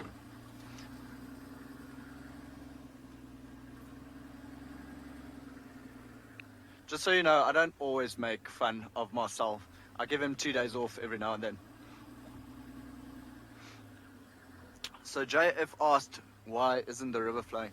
The last rain we got, like good rain, lots of rain, was I think nearly 2 months ago now. And then the banks of the Timavati, the river was flowing from bank to bank. But then of course it dries up and it flows away. Although, if you had to dig here to about 1/2 meter, you would find water. And so we have a lot of animals that actually would come to these dried up riverbeds and they dig inside, especially elephants. Elephants are very fussy drinkers, so it's quite nice for them to dig into the river, into the sand, let the water filter through while they drink that. Rather than go to one of the watering holes, like the one we showed this morning, those would be filled with hippo dung and pee, and hyenas go swim in it, and buffaloes go and drink from it. So there's a lot of dirty things floating around, whereas an elephant, being a fussy drinker, would rather come and drink from here.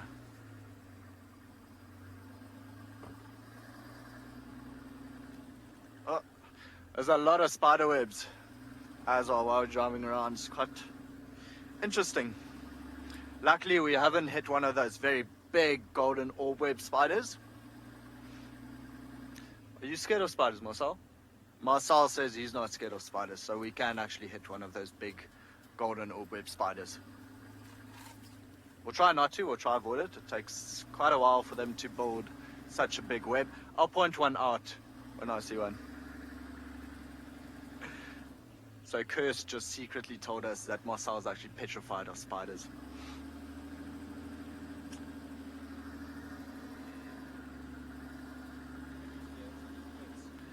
Marcel is putting up a very brave face and says he used to have some as pets.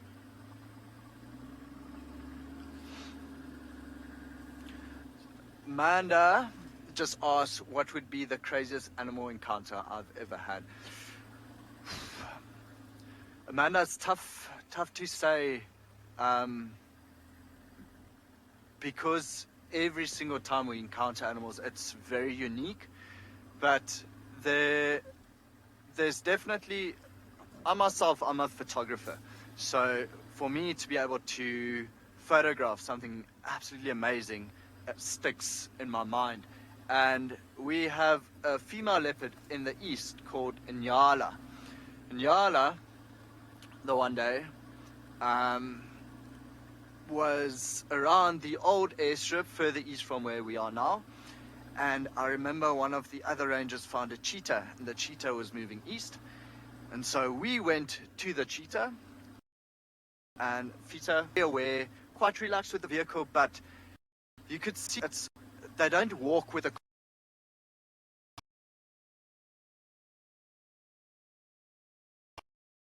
confident sign, or so they'll move bush slowly and then look on to listen, and then move in. Cheetah airship into a vision. So a little while there.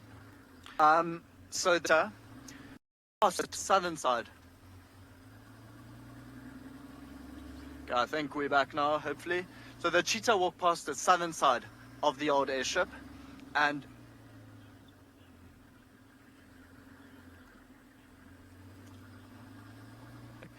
let me start the story again. I think I lost you for quite a while. Right, so a ranger found a cheetah very close to the Timbavati River, actually not too far from where we are now, on the northern bank, so on this side. And the cheetah was moving in an easterly direction, just walking. And cheetahs are quite skittish when they walk. They don't walk with the confidence of lions or leopards. So she would walk, look back, then walk a little bit further, stop to listen, walk, look back. And so we followed her all the way to the old airstrip. We were on the southern side of the old airstrip. And while we were following back, and female leopard, quite a young female, still at age 2.5 years old, but stalking the cheetah from the side. Luckily for us and for the cheetah, because the leopard is so young and inexperienced, she tried to stalk her through basically this very wide open area. And she must have gotten to about 5 meters away, where the cheetah looked back, saw the leopard, and just sprinted full out. So a cheetah right off the block is a lot quicker than a leopard right off the block. I think that's probably one of the most incredible things I ever got to photograph and ever see. And happy ending for all of us.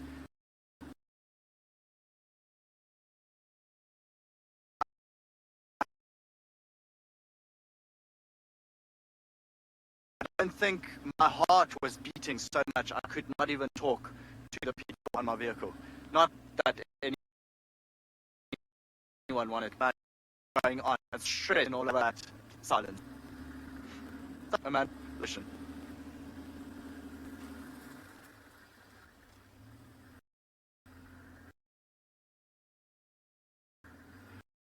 It's not on this permanent path that comes passed over. So still no tracks so far. We're gonna head into the Timbavati River from here and then drive that a little bit further. For now, I'm gonna send you back to Djuma and back to Lauren. Hopefully she didn't get too soaked.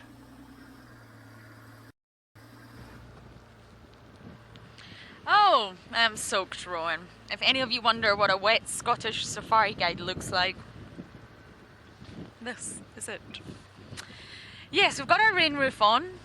The cameraman sits beautifully in the back there, nice and warm, and the presenter gets what I can only describe as pelted by the rain. Now, I want to show you this lovely little passenger that I've gathered somewhere along the way. I'm going to point him out on, and then I will obviously move my finger. I don't know what type of spider it is, but hopefully we can get a little bit closer. And this little individual has decided to start building a web across the rain cover and the rain roof. I'm trying to tell him it's really not a good idea. Really not a good idea. If any of you were watching... Oh, it's a bark spider. Perfect. It's a very small one. I'm just going to put my finger next on, just so you can see. Oh, no. You can see it's much, much smaller than my pinky nail. That gives you a little bit of a size. Oh, Christian's complimenting my nails. Thank you, Christian. I'm getting there. And if any of you were watching a sunset show last night, it was also a bark spider we had. Our last minute sighting was a bark spider, but it was much larger than this. And it was furiously, well, designing its web, I guess. And this is what this one is doing. But it's really not a good idea. Mr. Spider. Oh, we have another one. Look at this. A freeloader. My goodness. Okay, I'm going to head back to the hyena den. We went earlier, and I think I forgot to mention that Miss Ribbon was not there. And we can't stay at the den without a babysitter, without an adult. It doesn't have to be the mother, but without an adult, we don't stay at the den when the cubs are that young. So because it's wet, I'm hoping for a very wet, soggy hyena who's suckling her beautiful, wet, soggy cubs. Now, oh dearie me.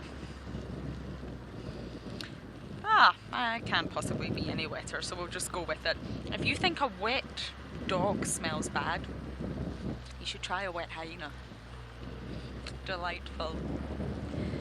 very, very delightful. We were on our way up north. I haven't been north in a while. I'm very guilty for getting stuck into the same routes. I was actually saying that to Owen. I don't mean it, I just have a route that I like and I just tend to take it all the time, and that's bad. You should never do that. So I was on my way up north and then, well, the skies opened. So we raced back to camp, we put our roof on, and I am now currently going to just head back to the den. It's very important that on each drive one of us checks the den, just checks the situation. Is Ribbon still there? Are the cubs out? And that way we can actually monitor what's going on. We're going to have a day-by-day account of this hyena den. We found the cubs at either 1 or 2 days old. One of the youngest cubs that WildEarth have ever found of hyenas. Ever. And they were so small. If any of you are wondering, you can actually log on to, I think, both YouTube and Facebook and check the sighting. It was absolutely magical. 2 little cubs popped out. Their eyes were open, because hyena cubs are born with their eyes open, but not fully. They were still very, very small. They hadn't quite opened fully. And their ears, their little cartilaginous ears, had actually not popped yet. So they were still very much flat against their head, and they hadn't sort of popped out to look like normal hyena ears. It was incredible, but we haven't seen them again since that moment, I'm afraid. So we're going to head back and look for some very wet hyenas.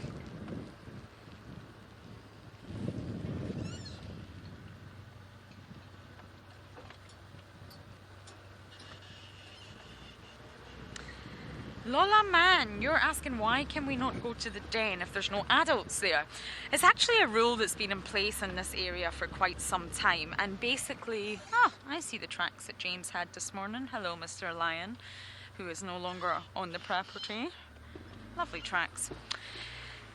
So generally the cubs are so young, and what we don't want to happen is that we attract them, we draw them out of the den. Now at this age that the cubs are, that won't happen, but when they get a little bit older, hopefully most of you or all of you will still be watching, and you'll get to see the changes in the cubs. They'll be bounding about, they'll be leaping, they'll be running around the den like there's no tomorrow.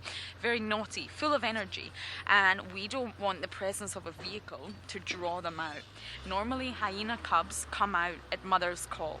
So they stay protected in the den. Mum will leave, she'll go, take a breather, have a spa day, roll about in a muddy puddle, do some grooming, feed, steal, come back, and then she'll call the cubs and they'll respond to her call and come out. And of course they're safe because Mama's there.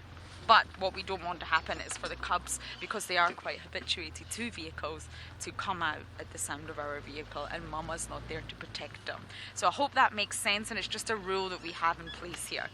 Because the cubs are so young at this den, we also don't stay there when it gets dark. Once they get a little bit older, it'll be fine to be there in the dark, but sadly not at this age. So I wonder when this rain will end. I fear we may be driving through some large puddles and maybe rivers soon, but it seems like Rowan, not too far away from us right now, actually is driving through a riverbed.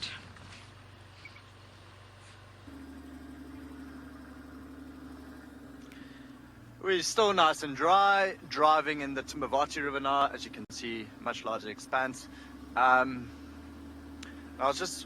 mentioned earlier that this river was actually in full flow a couple of months ago, and just imagine all of this. The water, I think me and Marcel would pretty much be underneath the water where we are driving now.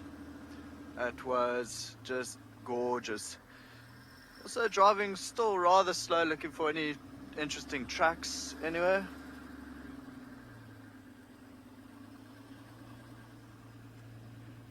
JS, no, I haven't. We're not allowed to.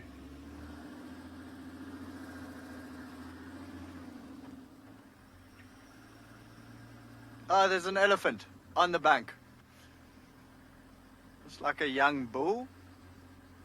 Be quite nice if he moves into the river. Maybe come for a drink. For now, just feeding on the banks.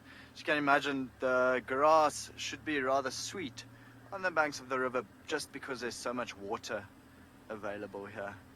Also rhythmically flapping his ears, cooling himself down. a little bit. Definitely a young male still, which is why he's on his own. Just gonna stop here for a while.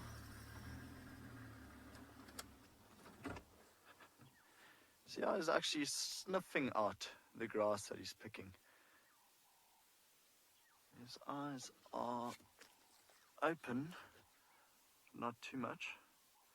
You'll see every now and then how he moves his trunk a little bit forward and more forward, sniffing what he wants to eat. At this stage, I don't think they mind too much. Majority of the food that they eat is quite good. After all the rain, there's a lot of food around.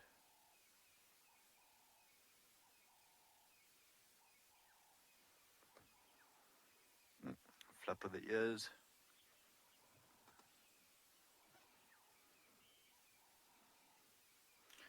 I do indeed. Just got asked if I have an Instagram account where people can see my photos. It would be at thereon life. See, that's quite nice to see as or how they shake the grass off, or how he's doing it. If you watch, he'll pick it, then shake it a little bit, often against his own skin or his legs, just to try and get rid of majority of the sand or the soil stuck to the bottom, stuck to the roots, so that doesn't grind away their teeth any quicker than need be. Elephants, as I think majority of you all know, just go through 6 sets of teeth throughout their life, and if these teeth are gone away completely, they pretty much die of starvation. So they need to take care of it as much as possible, which is why he's shaking that off. Must be quite hungry because he's not chewing all his food and he's just adding more and more. Djuma, thank you for that question. Djuma's 8 years old. She's asking why is he all on his own. So Djuma, he's a male, and males tend to be all on their own. They are pretty much asked by the older females to leave the herd once they get to about 12 or 14, and then they venture off by themselves. Every now and then they do end up joining younger males, and more often they join up with older males. Older males can teach them more about the bush and about ladies and how to approach a herd again. But majority of the time you find males all by themselves. Did you guys notice when he turned back towards us that he only has one tusk, and it looked like his left-hand tusk actually broke off? Nicely chewing on that grass. Imagine having a nose that long. You'll be able to sniff out every leopard on this property. I think Sean mentioned the other day about elephants flapping their ears, and it's actually quite nice in this light to look at the veins. Samuel asked if elephants have any predators. Naturally, not really. It's possible for a clan of hyenas or a pride of lions to go for smaller elephants. But no, not really. I mean, if you actually think about it, an elephant would basically be the king of the jungle. And we've often seen it where a big elephant would actually rush or charge at a pride of lions, and all the lions would just scatter. But it does happen where clans of hyenas or prides of lions do take down elephants every now and then. We've never seen it on andBeyond in Ngala. So just getting back to the veins quickly, you can actually see it beautifully in this light, Marcel. If you zoom in on that ear, actually you see it in the front even. So elephants pump all their body's blood through their ears. And I think it's something like 12 liters a minute that can pump through the ears. So him shaking it like that just cools down the blood, and the cool blood runs back into his body. And I think what I read is it takes about 20 minutes for all the elephant's blood in its body to pump through its ears. Such nice light actually to bring out the veins on it. So now he's sniffing something else. You can just see how he's picking up the trunk there. Maybe it could be that something urinated perhaps in that area, and now he's trying to determine what it was. Oh, no, he's going to eat from there anyway. Add a bit of salt to the grass.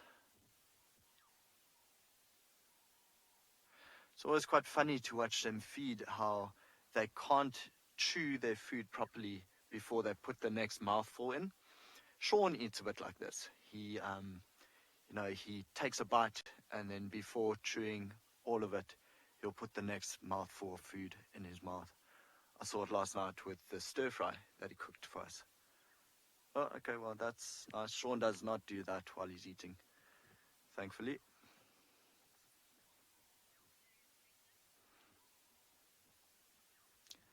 Yeah.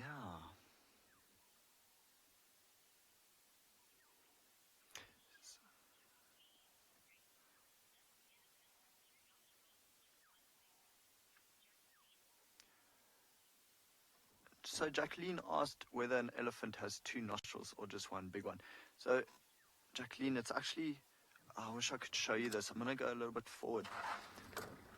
There is a flap of skin at the base of that trunk, separating two holes. But I think for the purpose of this, a trunk is just one solid unit. But at the base, there's usually a flap that separates that separates the two holes. Jacqueline, that's the first time I ever got that question. Good question, thanks for that.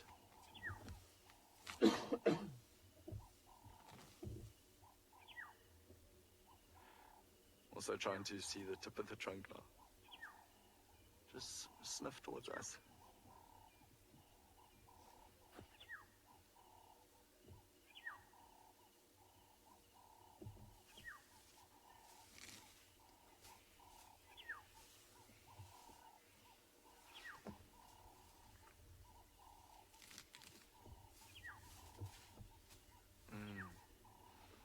Quite nice sounds as well. It's quite nice and cool still. We had both me and Marcel still wearing fleeces, but it is warming up just a little bit. There's a soft breeze coming, filtering through the river towards us. It's beautiful bird noises calling from all around. Crested Franklin's just popped up in the right, and he's just slowly feeding throughout the day. He's possibly going to do this for the rest of the day. They don't rest too much. They, majority of the time, eat about 20 hours out of the day.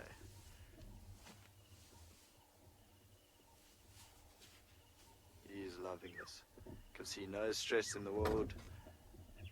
Absolutely very calm.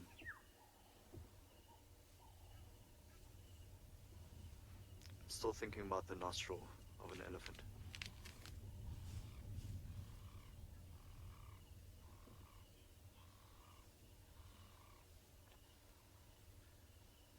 Okay, so I think what we'll do is probably leave him to feed peacefully on the northern bank of the Timavati, and then we'll continue a little bit further east. I'm going to send you back to Lauren. She's at the hyena den. Seems empty now, but yeah, you guys will go back to Djuma as we continue further east in the Timavati River.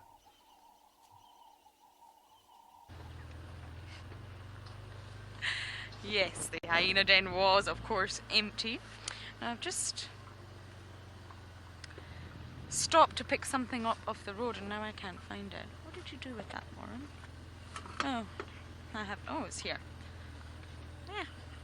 Don't quite know what this is, everyone. It's definitely not something natural or something that belongs in the environment. It looks like the top of a hoover. What do you think? I wonder if someone, or part of a binocular. I think someone's missing the tip of their hoover.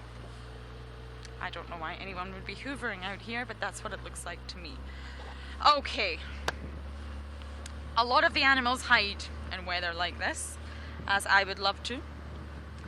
But my thinking is that we're going to actually check a little bit of the west and go north from there. So I'm still going to stick to my original plan of going north. Hello, Wildebeest. Okay, I'm going to stop just a little bit far away because these wildebeests are notorious for being slightly skittish. Can you work with this, Owen?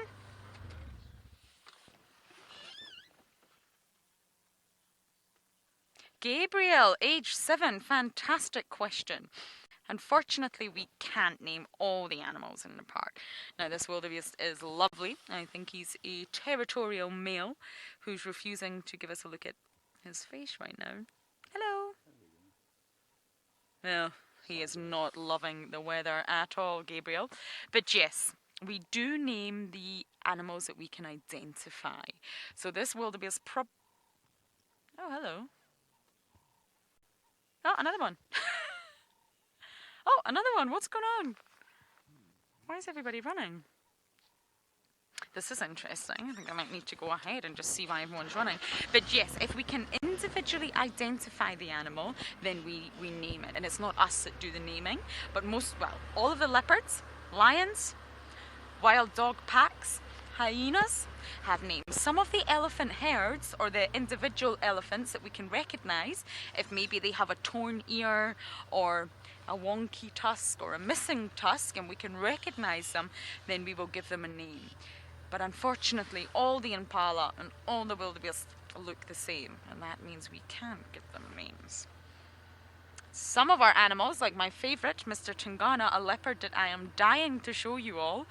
Tingana actually means shy in Shangaan, and it appears he is living up to his name.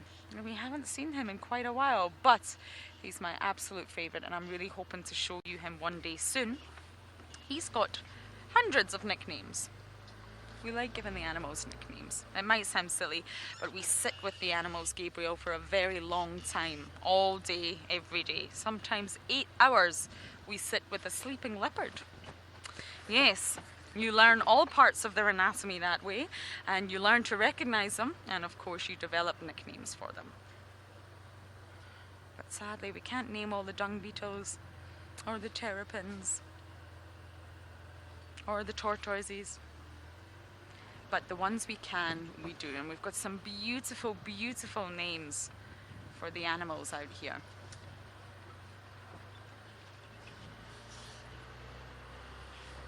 Okay, the skies are still very heavy. I think we're in for a wet day.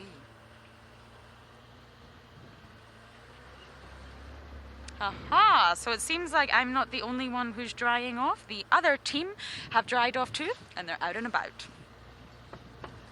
Yes, we dried off nicely, and we are now back out in the field, and we are looking at Leonotus leonurus, otherwise known as the wild dagga. Well, for those of you who don't know what dagga is, it is the South African colloquial term for marijuana, and in actual fact, apparently, if you smoke the roots of this particular plant, it does have a mild narcotic effect, but I wouldn't advise it. I think it's a beautiful plant. It's just past its prime. You can see that the little orange flowers are just about finished on most of it.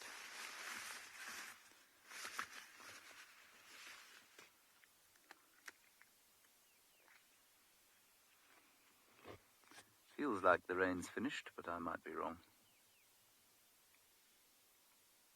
I'm just casting an eye over the plant to see if there are any interesting insects that might be there for our consideration. But I don't see none. I don't see none insects there at all. Also a lovely hibiscus smiling at you. Can you see it, David? Yes, look at it smiling at you, casting its beautiful face upon the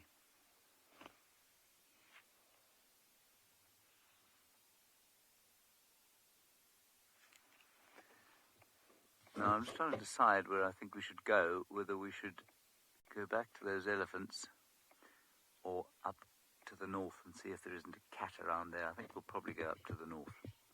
Given the wondrous time we had with those elephants, it's often best not to try and repeat an experience. Sometimes it can be disappointing the second time round. Marcel, you're 12 years old and wondering what the rarest animal is to see on a game drive. In this part of the world, I suppose it would be an aardvark or a pangolin. Those are two totally unrelated creatures. One of them looks like a pine cone with legs and eats ants, and the other is an ant bear, so it's got a long snout, it's an ant-eater. And they're both very nocturnal in this part of the world. We do see their tracks from time to time, but it's very rare to see them. So I think those two animals would be the rarest. I mean, unless you started looking out for... There's a squirrel, Dov. Unless you started looking out for unusual bats or rodents. Very difficult to see some of the rodents out here because they're very small and they hide. There's a little squirrel there who has gathered himself or herself a marula nut and is taking it up into the tree there. She just come out. Can you see there? That's very cute.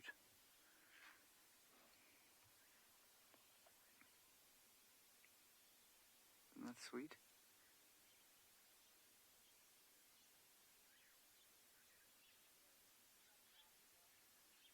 I was recently in the Kalahari, as many of you know, and one of the things that I found most entertaining to take photographs of was the ground squirrel, which is a close relative, of course, of the tree squirrel that we get here. They're just a bit more confiding, so you can get much closer to them than you can to these chaps. Now, a squirrel has got perfect little tuffs to be able to eat out the nuts in a marula seed. You won't be able to see it there, but it's not easy to get the nuts out, and the squirrel's little rodent teeth are a good shape to scrape out the nutritious vitamin C and selenium-rich nuts of the marula. That's so cute.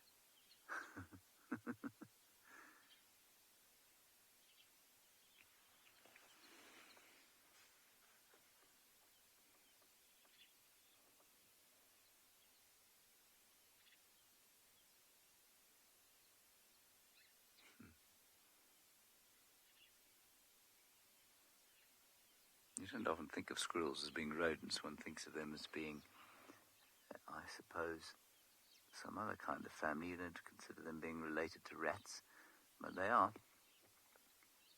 And they've got two little teeth in the front that help them eat there. Eddie, you say that nut is bigger than its mouth. Eddie, it is. There's actually not much flesh in it, though. The amount of flesh is probably about a quarter of the volume of the nut that the little squirrel is trying to eat. And so it won't be able to actually crack and eat the nut, what would you call it, the husk, the shell. And there are two little holes inside the nut in which the flesh lives, and the rest is just like a stone. Can't see any others on the floor there. Some of you are asking what tree this is. It is a knobthorn tree, and if you look, you can see the knobs on it. This is Senegalia nigrescens, and for those of you who are wondering, perhaps you're new viewers, we don't actually get acacias here in Africa anymore. The Australians stole them all, and so now we've had to call them something else. And so this used to be Acacia nigrescens, and it is now Senegalia nigrescens. I'm just trying to find a marula nut. Here we go. Here is an eaten marula nut.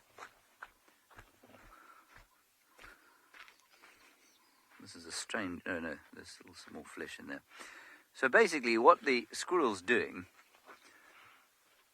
is that it's trying to take the flesh out of the holes in the nut. The rest of it is rock hard, and I think this nut's probably got a little bit of flesh inside that cap. But in order to get it out as a human being, you've got to crush it with a stone or with a hammer. And I've watched a wonderful old woman who lived, she's died now, but she lived out in Dixie Village, which is just 5 kilometers outside this reserve. And she used to sit for hours on end in her dotage with a,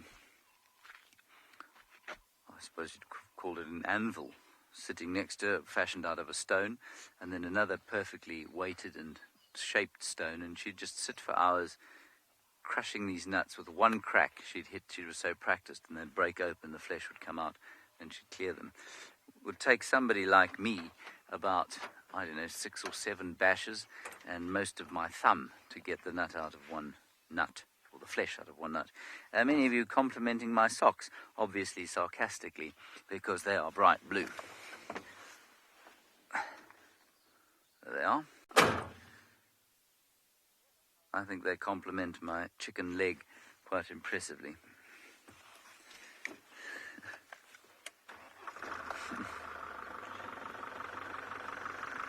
It's not blessed with great vastness of muscle in any part of my body, unfortunately.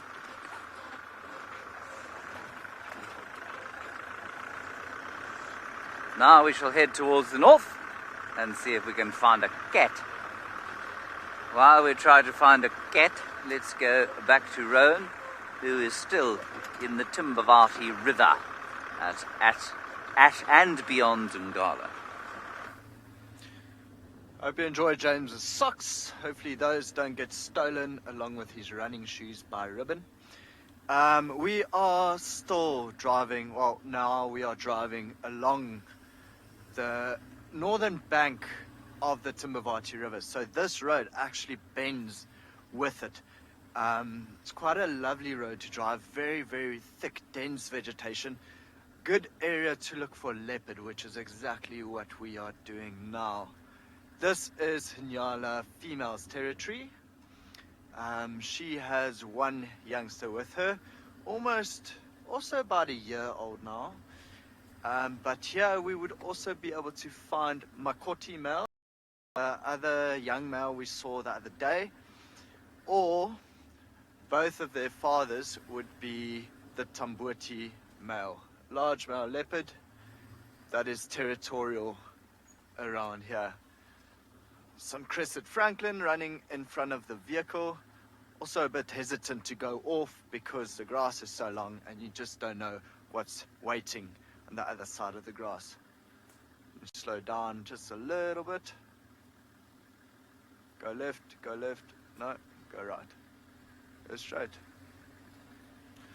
Just sticking to the road.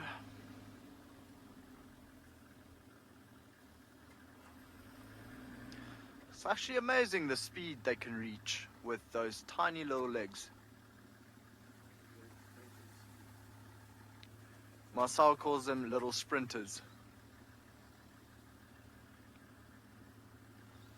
No, still have one in front of us.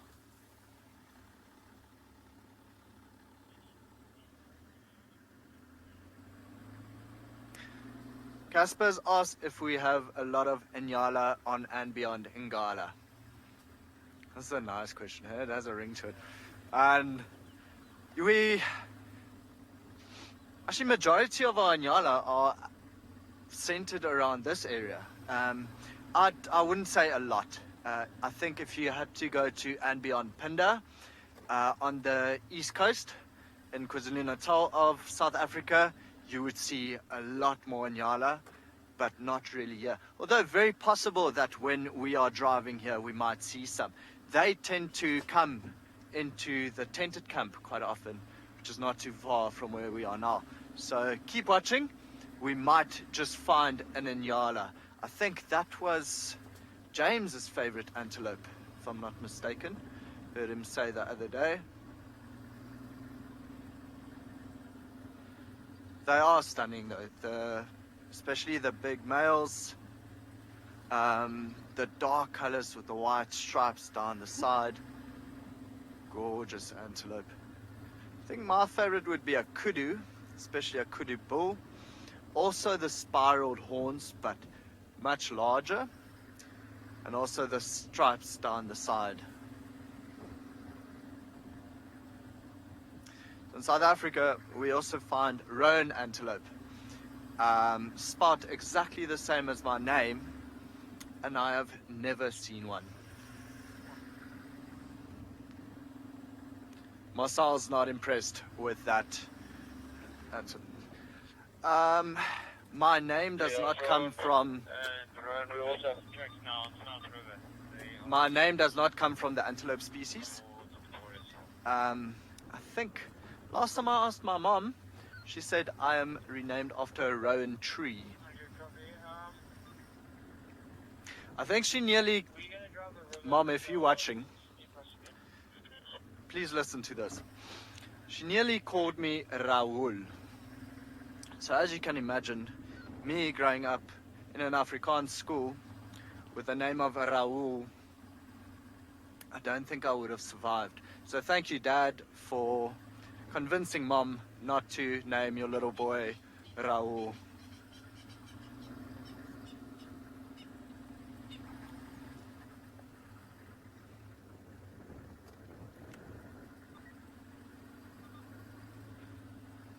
The sun is peeping out just a little bit now.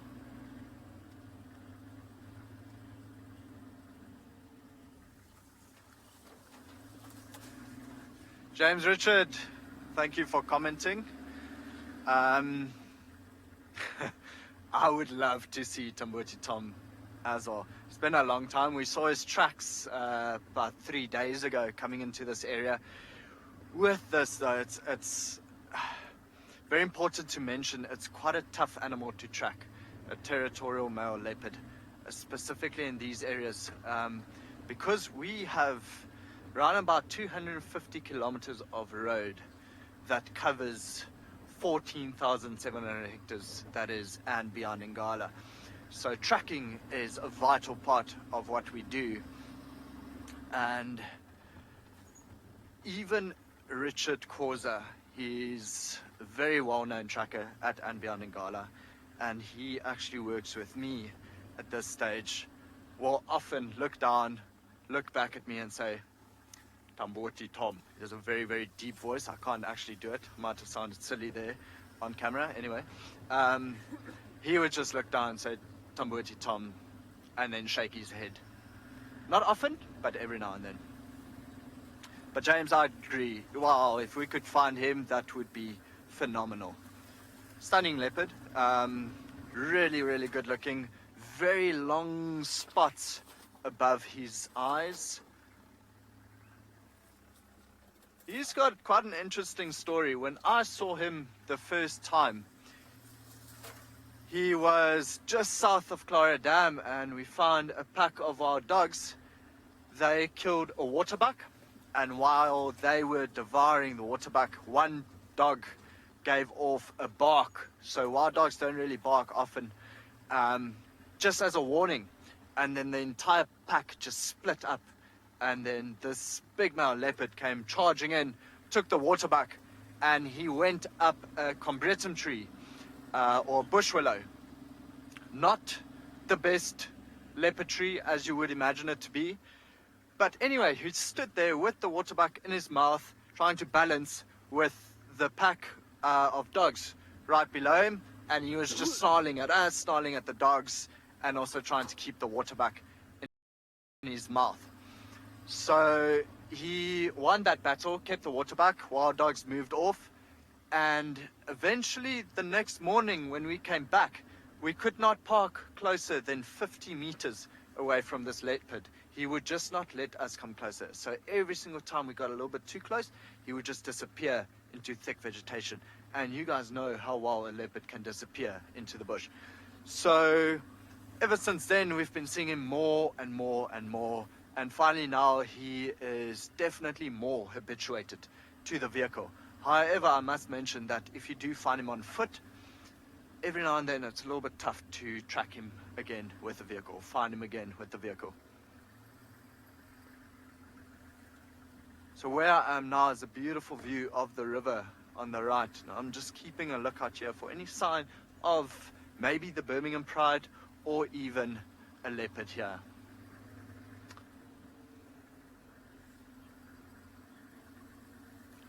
Okay, so while we continue driving, I'm going to send you to Djuma with Lauren, who is also just driving. Just driving I am, but I do have something that I found earlier when we were going through our signal blip, and it's one of my favorite things to look at here. Oh, hello. Okay, I didn't see that before. We actually have a spider on the inside next to this new shoot. Can you see that new shoot? I'm not really sure what plant this must be, but there's actually a spider inside. How cool is that? This is old elephant dung and is vital to the ecosystem out here. This is very old and it's dry. I'm not a fan of picking up the fresh wet stuff. No, that is not advised. It's very smelly. But the dry stuff is absolutely fine and it really doesn't smell. Can you see the spider? You see the spider? I think it's a juvenile spider of something living inside the dung. How cool is this? And there's new life, greenery growing from inside this piece of poop. Wow. Well done, Owen. I can't identify the spider from here, I'm afraid. I can barely even see it, but it does look young. I wonder if... Oh, you call them daddy longlegs? Ah. In the UK, we have a completely different daddy longlegs. They have 6 legs and they're insects. They're definitely not spiders. But I wanted to show you something. So why is it okay to touch elephant dung? Well, it's just vegetation. It's pure organic matter. And elephants aren't very good at digesting. No, they eat a lot. They're bulk feeders, but they're not very good at processing it. There's no odor. Actually, I think this odor is quite nice. What I'm going to show you is a little experiment. Now please don't try this at home, everyone. This could go wrong, but it also might not go wrong. I have a lighter, and what I'm going to do is light it and show you. Aha, it's burning. The rain did not. Now if you light elephant dung, it's windy. Hold on, Owen, I'm so sorry. I told you this might go wrong. I'm going to move it in just a sec, Owen. It lights very easily, of course, because it's just dry vegetation. What happens now, there's no flame, don't worry, is that it will slowly burn through. This one might not work due to the wind and the dampness, but this is actually a natural mosquito repellent. You can light balls of dung. You can walk around collecting elephant dung. Try that again. And you can light it. And therefore, put it outside your room. And it will keep away the mosquitoes. Ah, there we go. You see how easily that caught fire?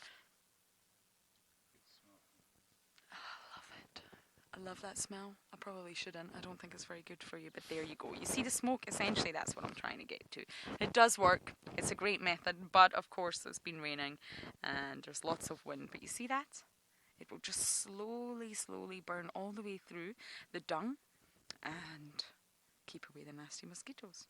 So elephants are only said to actually digest 40% of what they eat, and that's why it's just all vegetation. I'm not going to burn myself, the car, or Owen. Do not worry. No, the spider's in this one. The spider's in this one. I have 2. Do not worry. I checked this one. There's nothing living inside it. Don't worry, I checked. So it's all just vegetation, and you can completely break it. I'm going to make a right mess of this car and probably get in trouble for it. But there you go. It's really easy to break. And that's because elephants are essentially not good at digestion. They choose quantity over quality. I guess I do too sometimes. And it's all about bulk feeding. Getting as much food in as you can rather than being selective and choosing the best food. Now there's a little spider in here.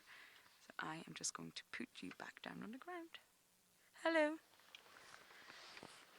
Where shall we put him? You don't want to put him on the road because a car might come.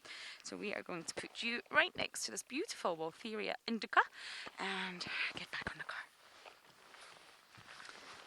So yes, elephant dung is really, really important for insects. Not only do many insects eat it, many insects lay their eggs inside of it, and of course many insects actually use it as a habitat, an area to live, or a safe haven. What could be safer than burying into a pile of poo. It's a good idea. If I was an insect, I would do the same. Okay, we're now heading north, and I just know we're going to find something other than dung.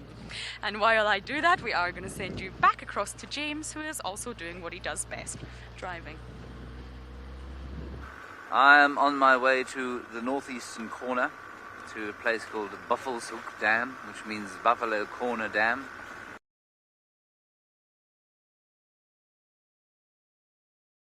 I'm not expecting to find a great number of buffalo there. I don't know what about the signal breakup. Oh, squirrel with a suicide wish just ran across our path.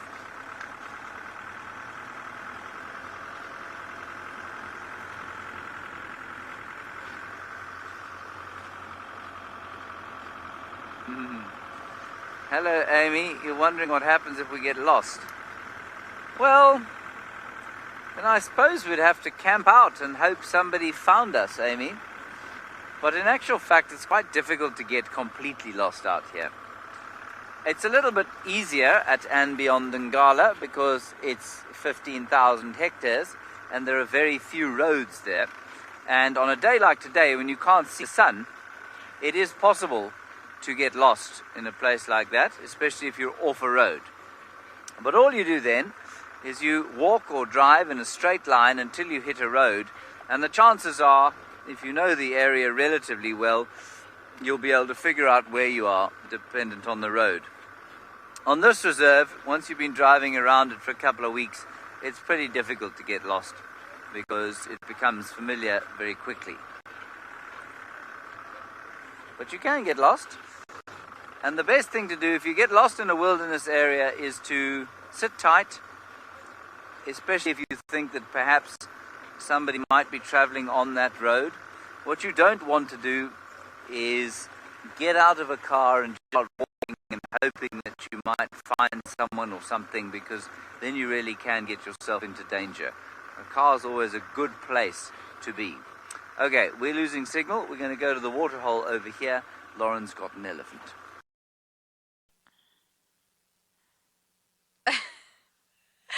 We did have elephants. Okay, let me try and figure out where they're walking to. We may be able to pick them back up again. There's 5 of them. Okay, hold on. Bear with me. We've got some youngsters and a very large mama. Huge swollen mammary glands. So I think she's the mother of... Oh, I don't know if we're going to be able to catch up with them properly, I'm afraid. Hold on. I'm going to do a U-turn, O-Dog.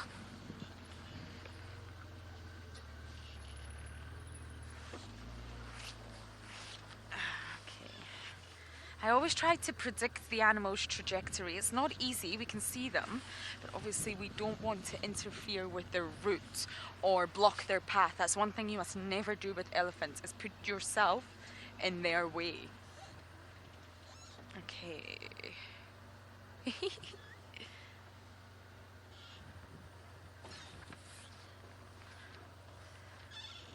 Okay, bear with me. I'm just going to pull up here, Owen, and hopefully I'm anticipating that they're all going to pop out. Excuse our rain roof pole. Isn't it beautiful? Yes, pop out, pop out.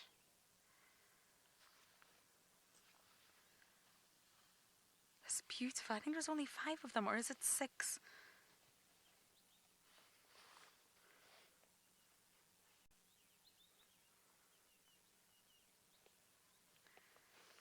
They're probably not enjoying the weather as well. Elephants can be a bit fussy about weather. Oh, there's 6. I see 6 now. You've got a large female and 2 youngsters, and you're about to see a few more youngsters, and then a very large female at the back. She's definitely a mama.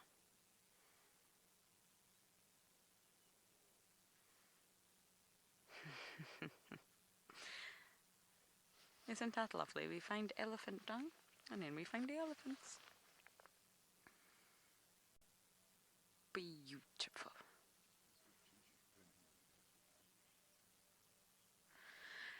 Okay, I think my elephants have wandered off, but it appears Mr. Henry has got lucky and entered into a pool party. Our elephant luck continues to be wonderful. Here we have got 2 young bulls who are having a swim in the water. I must say, it's a nice day for a swim. It's not too cold, and the air is still. Oh, it's a gorgeous scene.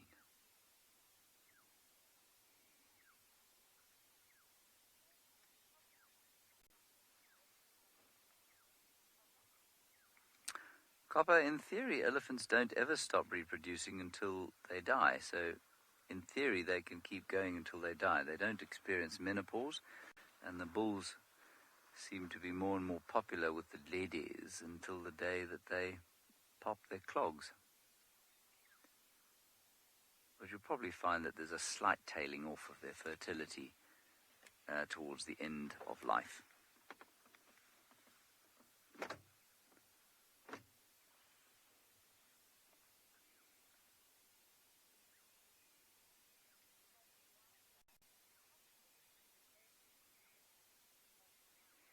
No, Buddy Wiser, I've never seen an elephant in the ocean. I believe it does happen, though, in parts of West Africa, especially around Gabon and such places where wildlife areas border the sea. I haven't seen it in South Africa. I've not heard of it in South Africa either, but I think it does happen every so often. I'm a bit sad that these chaps have finished their swim already. It's a lovely, peaceful place to sit for a while here at Boofles Hook Dam.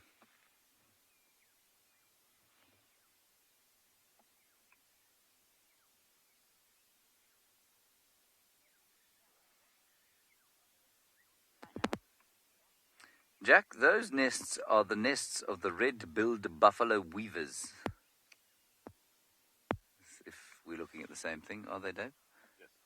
Red-billed buffalo weavers, like an apartment block, Jack, with a number of couples living in each nest.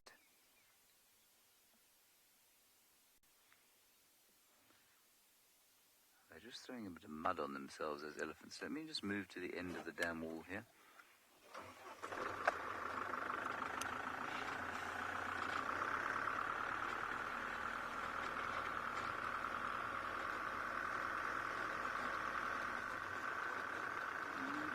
Try and go a little closer to them.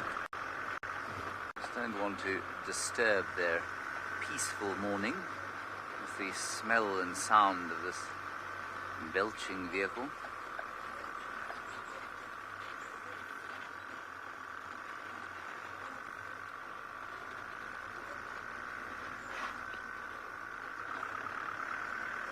The faster you drive, the more noise you make, but the slower you drive, the more chance are you going to miss the sighting.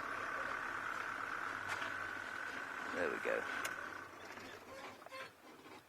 Sorry, chaps. Carry on.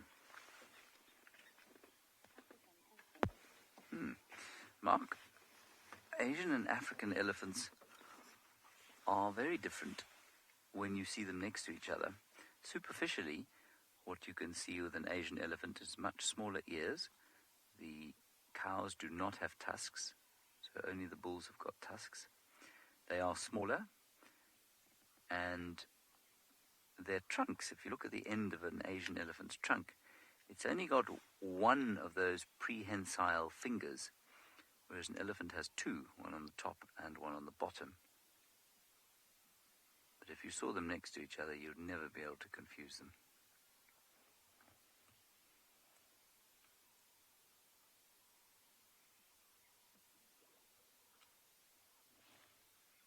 These guys are now enjoying throwing mud and sand on themselves. I think it just feels nice on the skin. It apparently is quite good for getting rid of ectoparasites, but I think half the time it just feels good. Probably treats the skin quite nicely.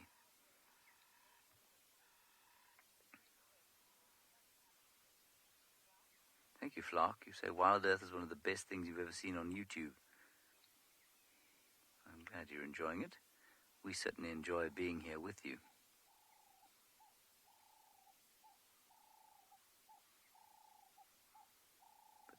scratch there.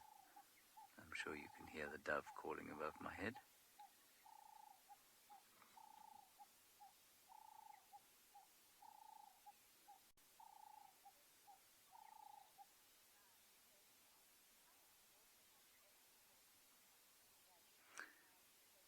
Gabby, you're in Cape Town, aged just 9.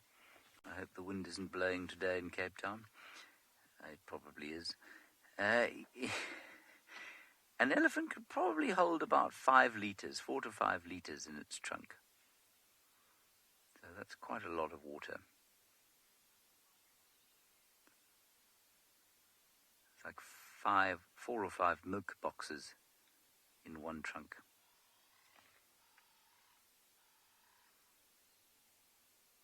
Although when you see the size of the trunk, it doesn't really seem like that much. But there's a lot of muscle there. It's not just a hollow straw.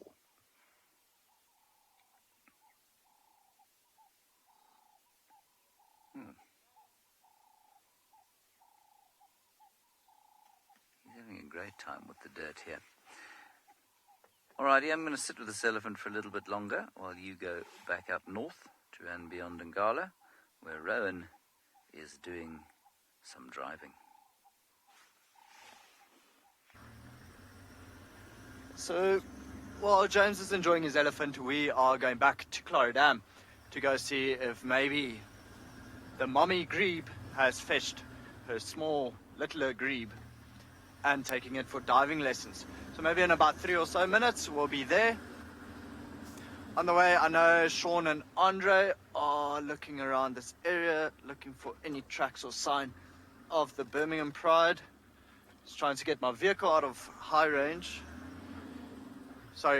into high range. We had to carve a new track in the riverbed now, myself and Marcel, without getting stuck.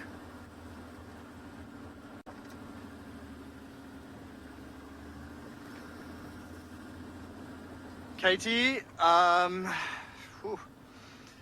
typical day, we pretty much wake up at 4:30 in the morning. You'll stretch, you'll yawn, you'll try cuddle your pillow for just that little while longer until you hear the guy next door also waking up and you think, okay, time to go. You get up, you brush your teeth, then you walk downstairs where you usually meet your tracker, and myself and Richard will have coffee together every morning and then try to decide what we're going to go look for, what we haven't seen yet, what we're hoping to find, and then we'll decide in which area of andBeyond Ngala we are going to go look. So after that, we'll head up down. So we need to grab the rifle, grab Swarovskis for all of our guests, which will then leave in the seats for everyone to share. So each row of seat get to share that. And then we'll head out usually at 5:30 summertime or 6 o'clock winter time. So as you can imagine, us now getting into winter, which is why we're starting these live safaris at 6. So it depends on what you find out there. You are usually back between 9 and 9:30. Sometimes we sit out there till 11 if it's something really special and we don't get to see it too often. Then after that we come back. Every now and then we get to have breakfast with our guests, but majority of the time we try and host them for dinner. So if we're not sitting breakfast, we come back, put the rifle back in the safe, clean the Swarovskis, put that back in the safe as well, and then go back to our rooms. Some of us will try go for a run or jog, and we have a little gym built at the back of house here. Nothing really to brag about. If you have to Google like real jungle gym, I mean it's concrete slabs on the side of a pole. Really, that's what we're working with.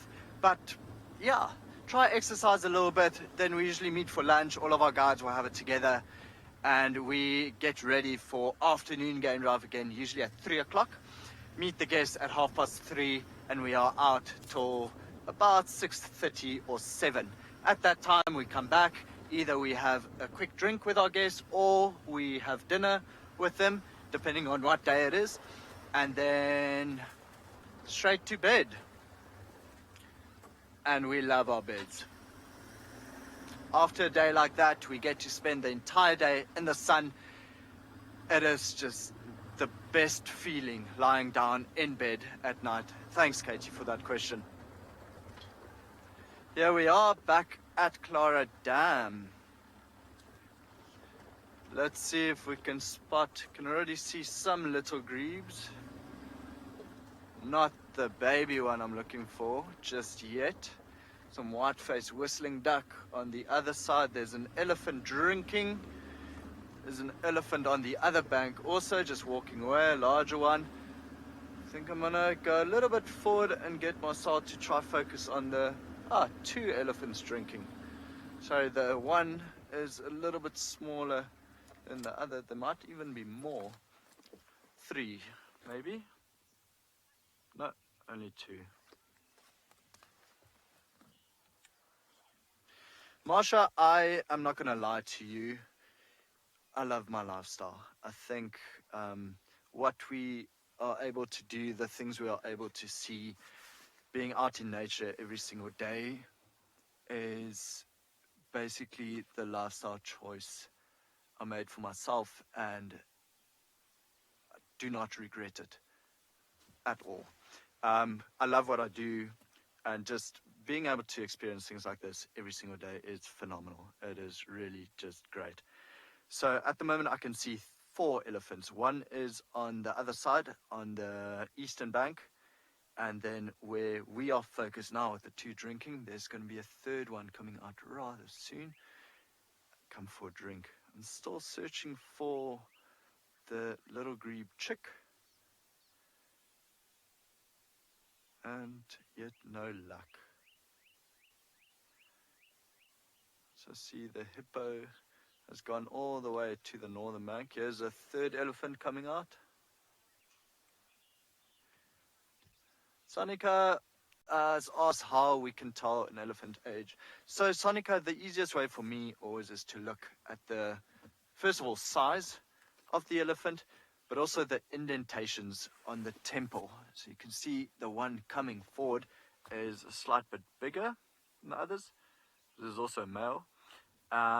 And the indentations on the side in the temples are really rather a lot deeper than the ones next to it. It's, if you look at a human being, an older human being, it's almost like the skin is more tightly drawn on the skull. So basically the same thing happens to an elephant.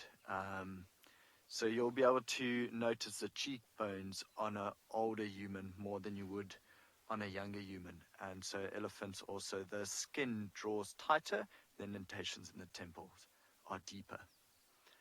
So while we're sitting here, I mentioned earlier that this is Clara Dam. So Clara was the wife of Alfred Hyenas, who bought this property in 1933. But Clara was also the name of the first leopard to ever be habituated on Ngala. And this is quite a special story because Fani Matuns, one of the trackers that's worked here since the start of andBeyond Ngala, he was the person that single-handedly almost habituated this leopard. And he spent so much time with her. So first of all, habituation means they kind of get used to the vehicle, the radio, the sound of our voices, everything about this Land Cruiser. And Fani would go on game drive with his ranger, then go back to the lodge, grab a vehicle, go track down Clara female leopard, and then just spend time with her, sit with her. And often, as you can imagine, well, first of all, to start off with, she would run away. She'd just keep pushing away from Fani. And then after a bit of time, she ended up trusting him a little bit more, and he could spend longer time with her. And he just did this after morning game drive every single day to try habituate Clara female, which he did. And she gave birth to probably one of the most beautiful leopards I've ever seen in my life, known as the Tekwan female. And then Tekwan had 2 youngsters, but now that line has sadly died out, I think from about 2.5 years back. Anyway, getting back to Clara female, Fani followed her and tracked her for, I think, a good 9 or 10 years. And then the one morning, he was actually on her tracks trying to find her.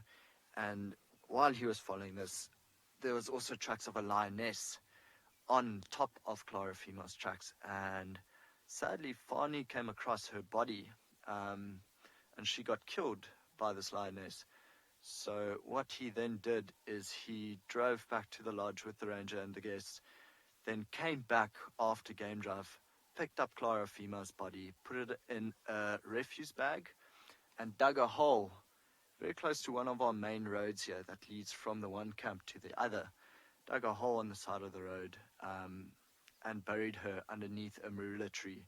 She had a very touching story. And as you can imagine, I mean, these are by no means pets of ours, but we get to see these animals so much, and you watch their personalities, you watch their triumphs, their losses and everything. So yeah, it's just amazing that Fani did that for her.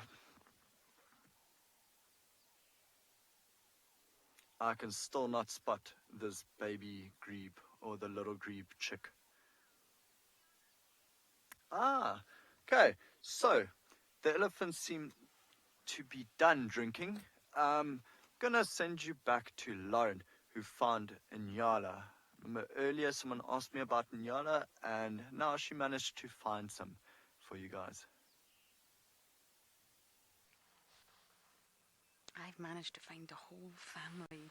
This is adorable. We've got a mum, a you, a youngster, and I think Daddy is approaching. Now, I am joking. We have no idea if this is Daddy or not. There could be many daddies.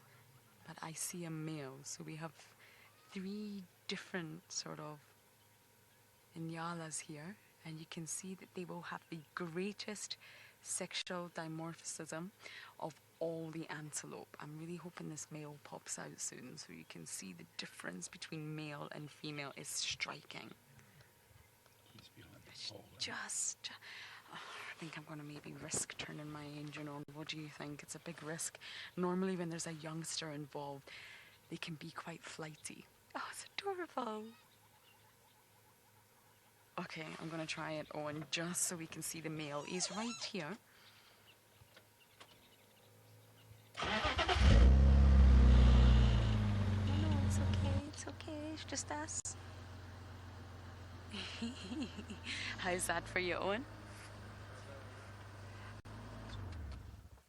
Okay. There you go. You can see the male.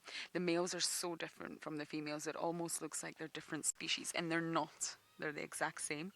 It's just the males and females are completely different. Not only do the males have horns, but the entire coat coloration, pattern, size naturally is completely different. This youngster is adorable. Welcome to the world. Won't stray very far from Mum's side.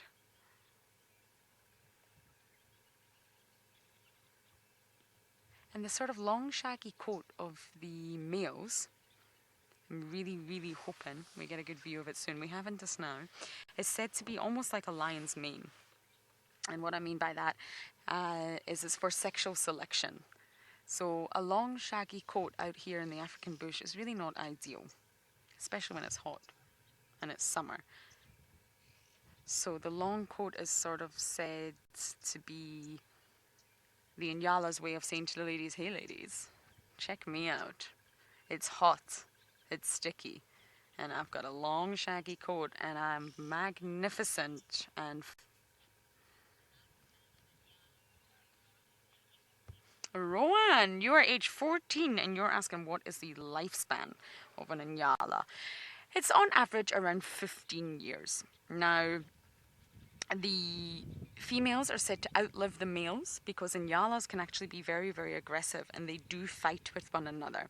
And due to their size, I think I used the wrong terminology. Due to their size, they're actually referred to as ewes for the females and bulls for the males, not rams.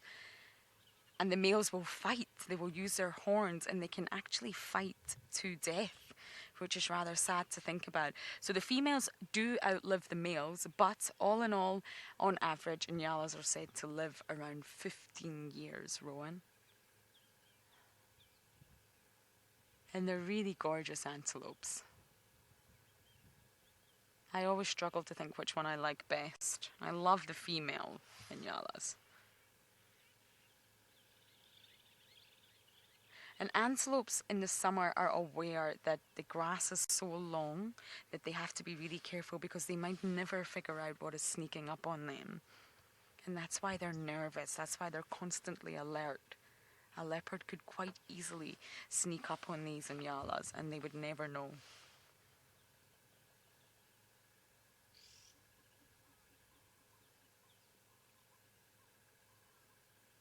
It's gorgeous.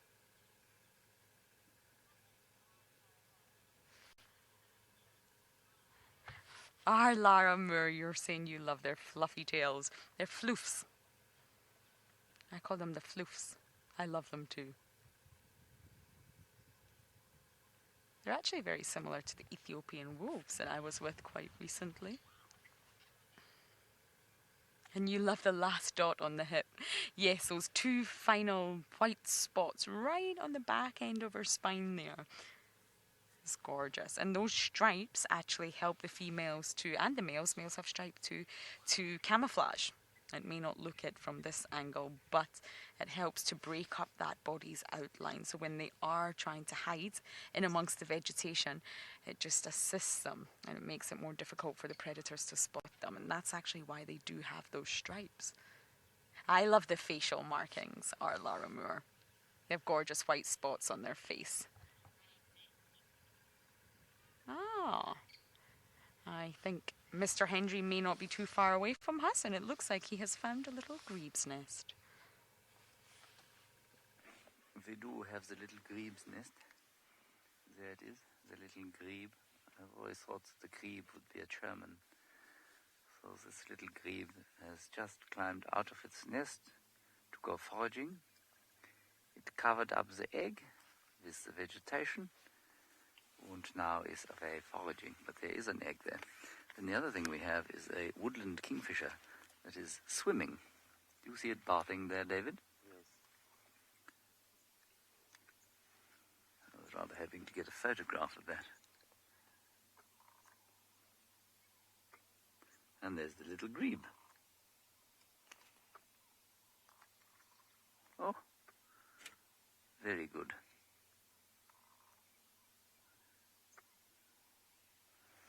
The trick with getting a photograph of a bird swimming is, well, I don't think there is a trick. I think it's all entirely luck to get focus right. Oh, I think I missed it. Kathy, yes, I still do private guiding. You can go to my website if you'd like to find out about it. jameshenry.co.za. Otherwise, I think there's some information on Facebook and possibly Instagram too. I'll go and check. But just go to the website if you want to know about it. A couple of trips planned for this year. Hopefully, they will be allowed to go ahead with the disaster that is COVID-19. And one to this particular area in November that still has 2 spaces on it. It'll be in Ngala, Djuma and Londolozi.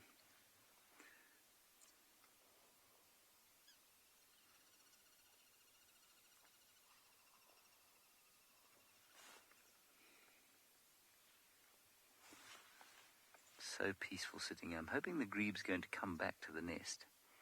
There she is. She's out there. Which one are you? What are you looking at the moment, Tav? You're on the grebe. Well, it's under the water now. It will come out. It's not a submarine.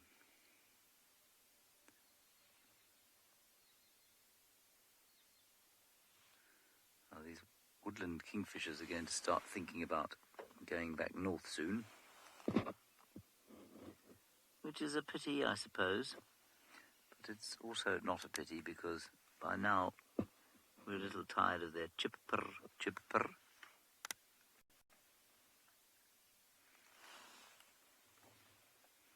but only a little.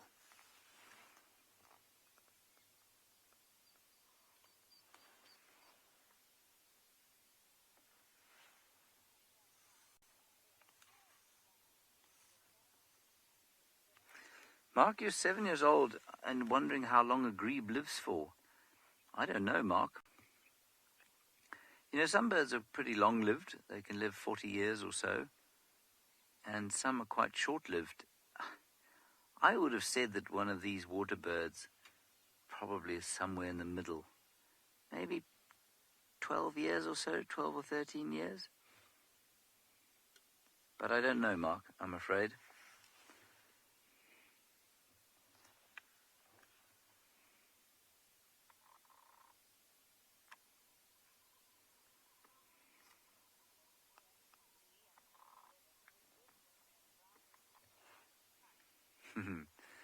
That's an interesting question from Liam, aged 11, about whether woodland kingfishers would fight with brown-hooded kingfishers. The brown-hooded is slightly bigger. They do have an overlapping trophic niche. Now, that's just a fancy way of saying they eat the same thing. I think you'll probably find that a brown-hooded eats slightly bigger things than the woodland does. The other way they avoid competition, Liam, and so therefore avoid fighting, is that the brown-hooded lives here all the time, but the woodland kingfisher migrates to the southern parts of the Sahara, or to places in Africa south of the Sahara. It doesn't go into the Sahara. And so they're not here in winter, and so there's no competition in wintertime here between the two. Oh, look, he's on the nest. Did you see that? She popped out onto the nest.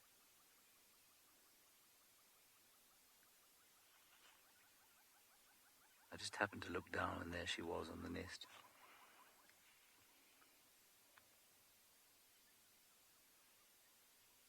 What a pity. In the background I can hear a zitting cisticola taking off as it warms up, flying above the grassland.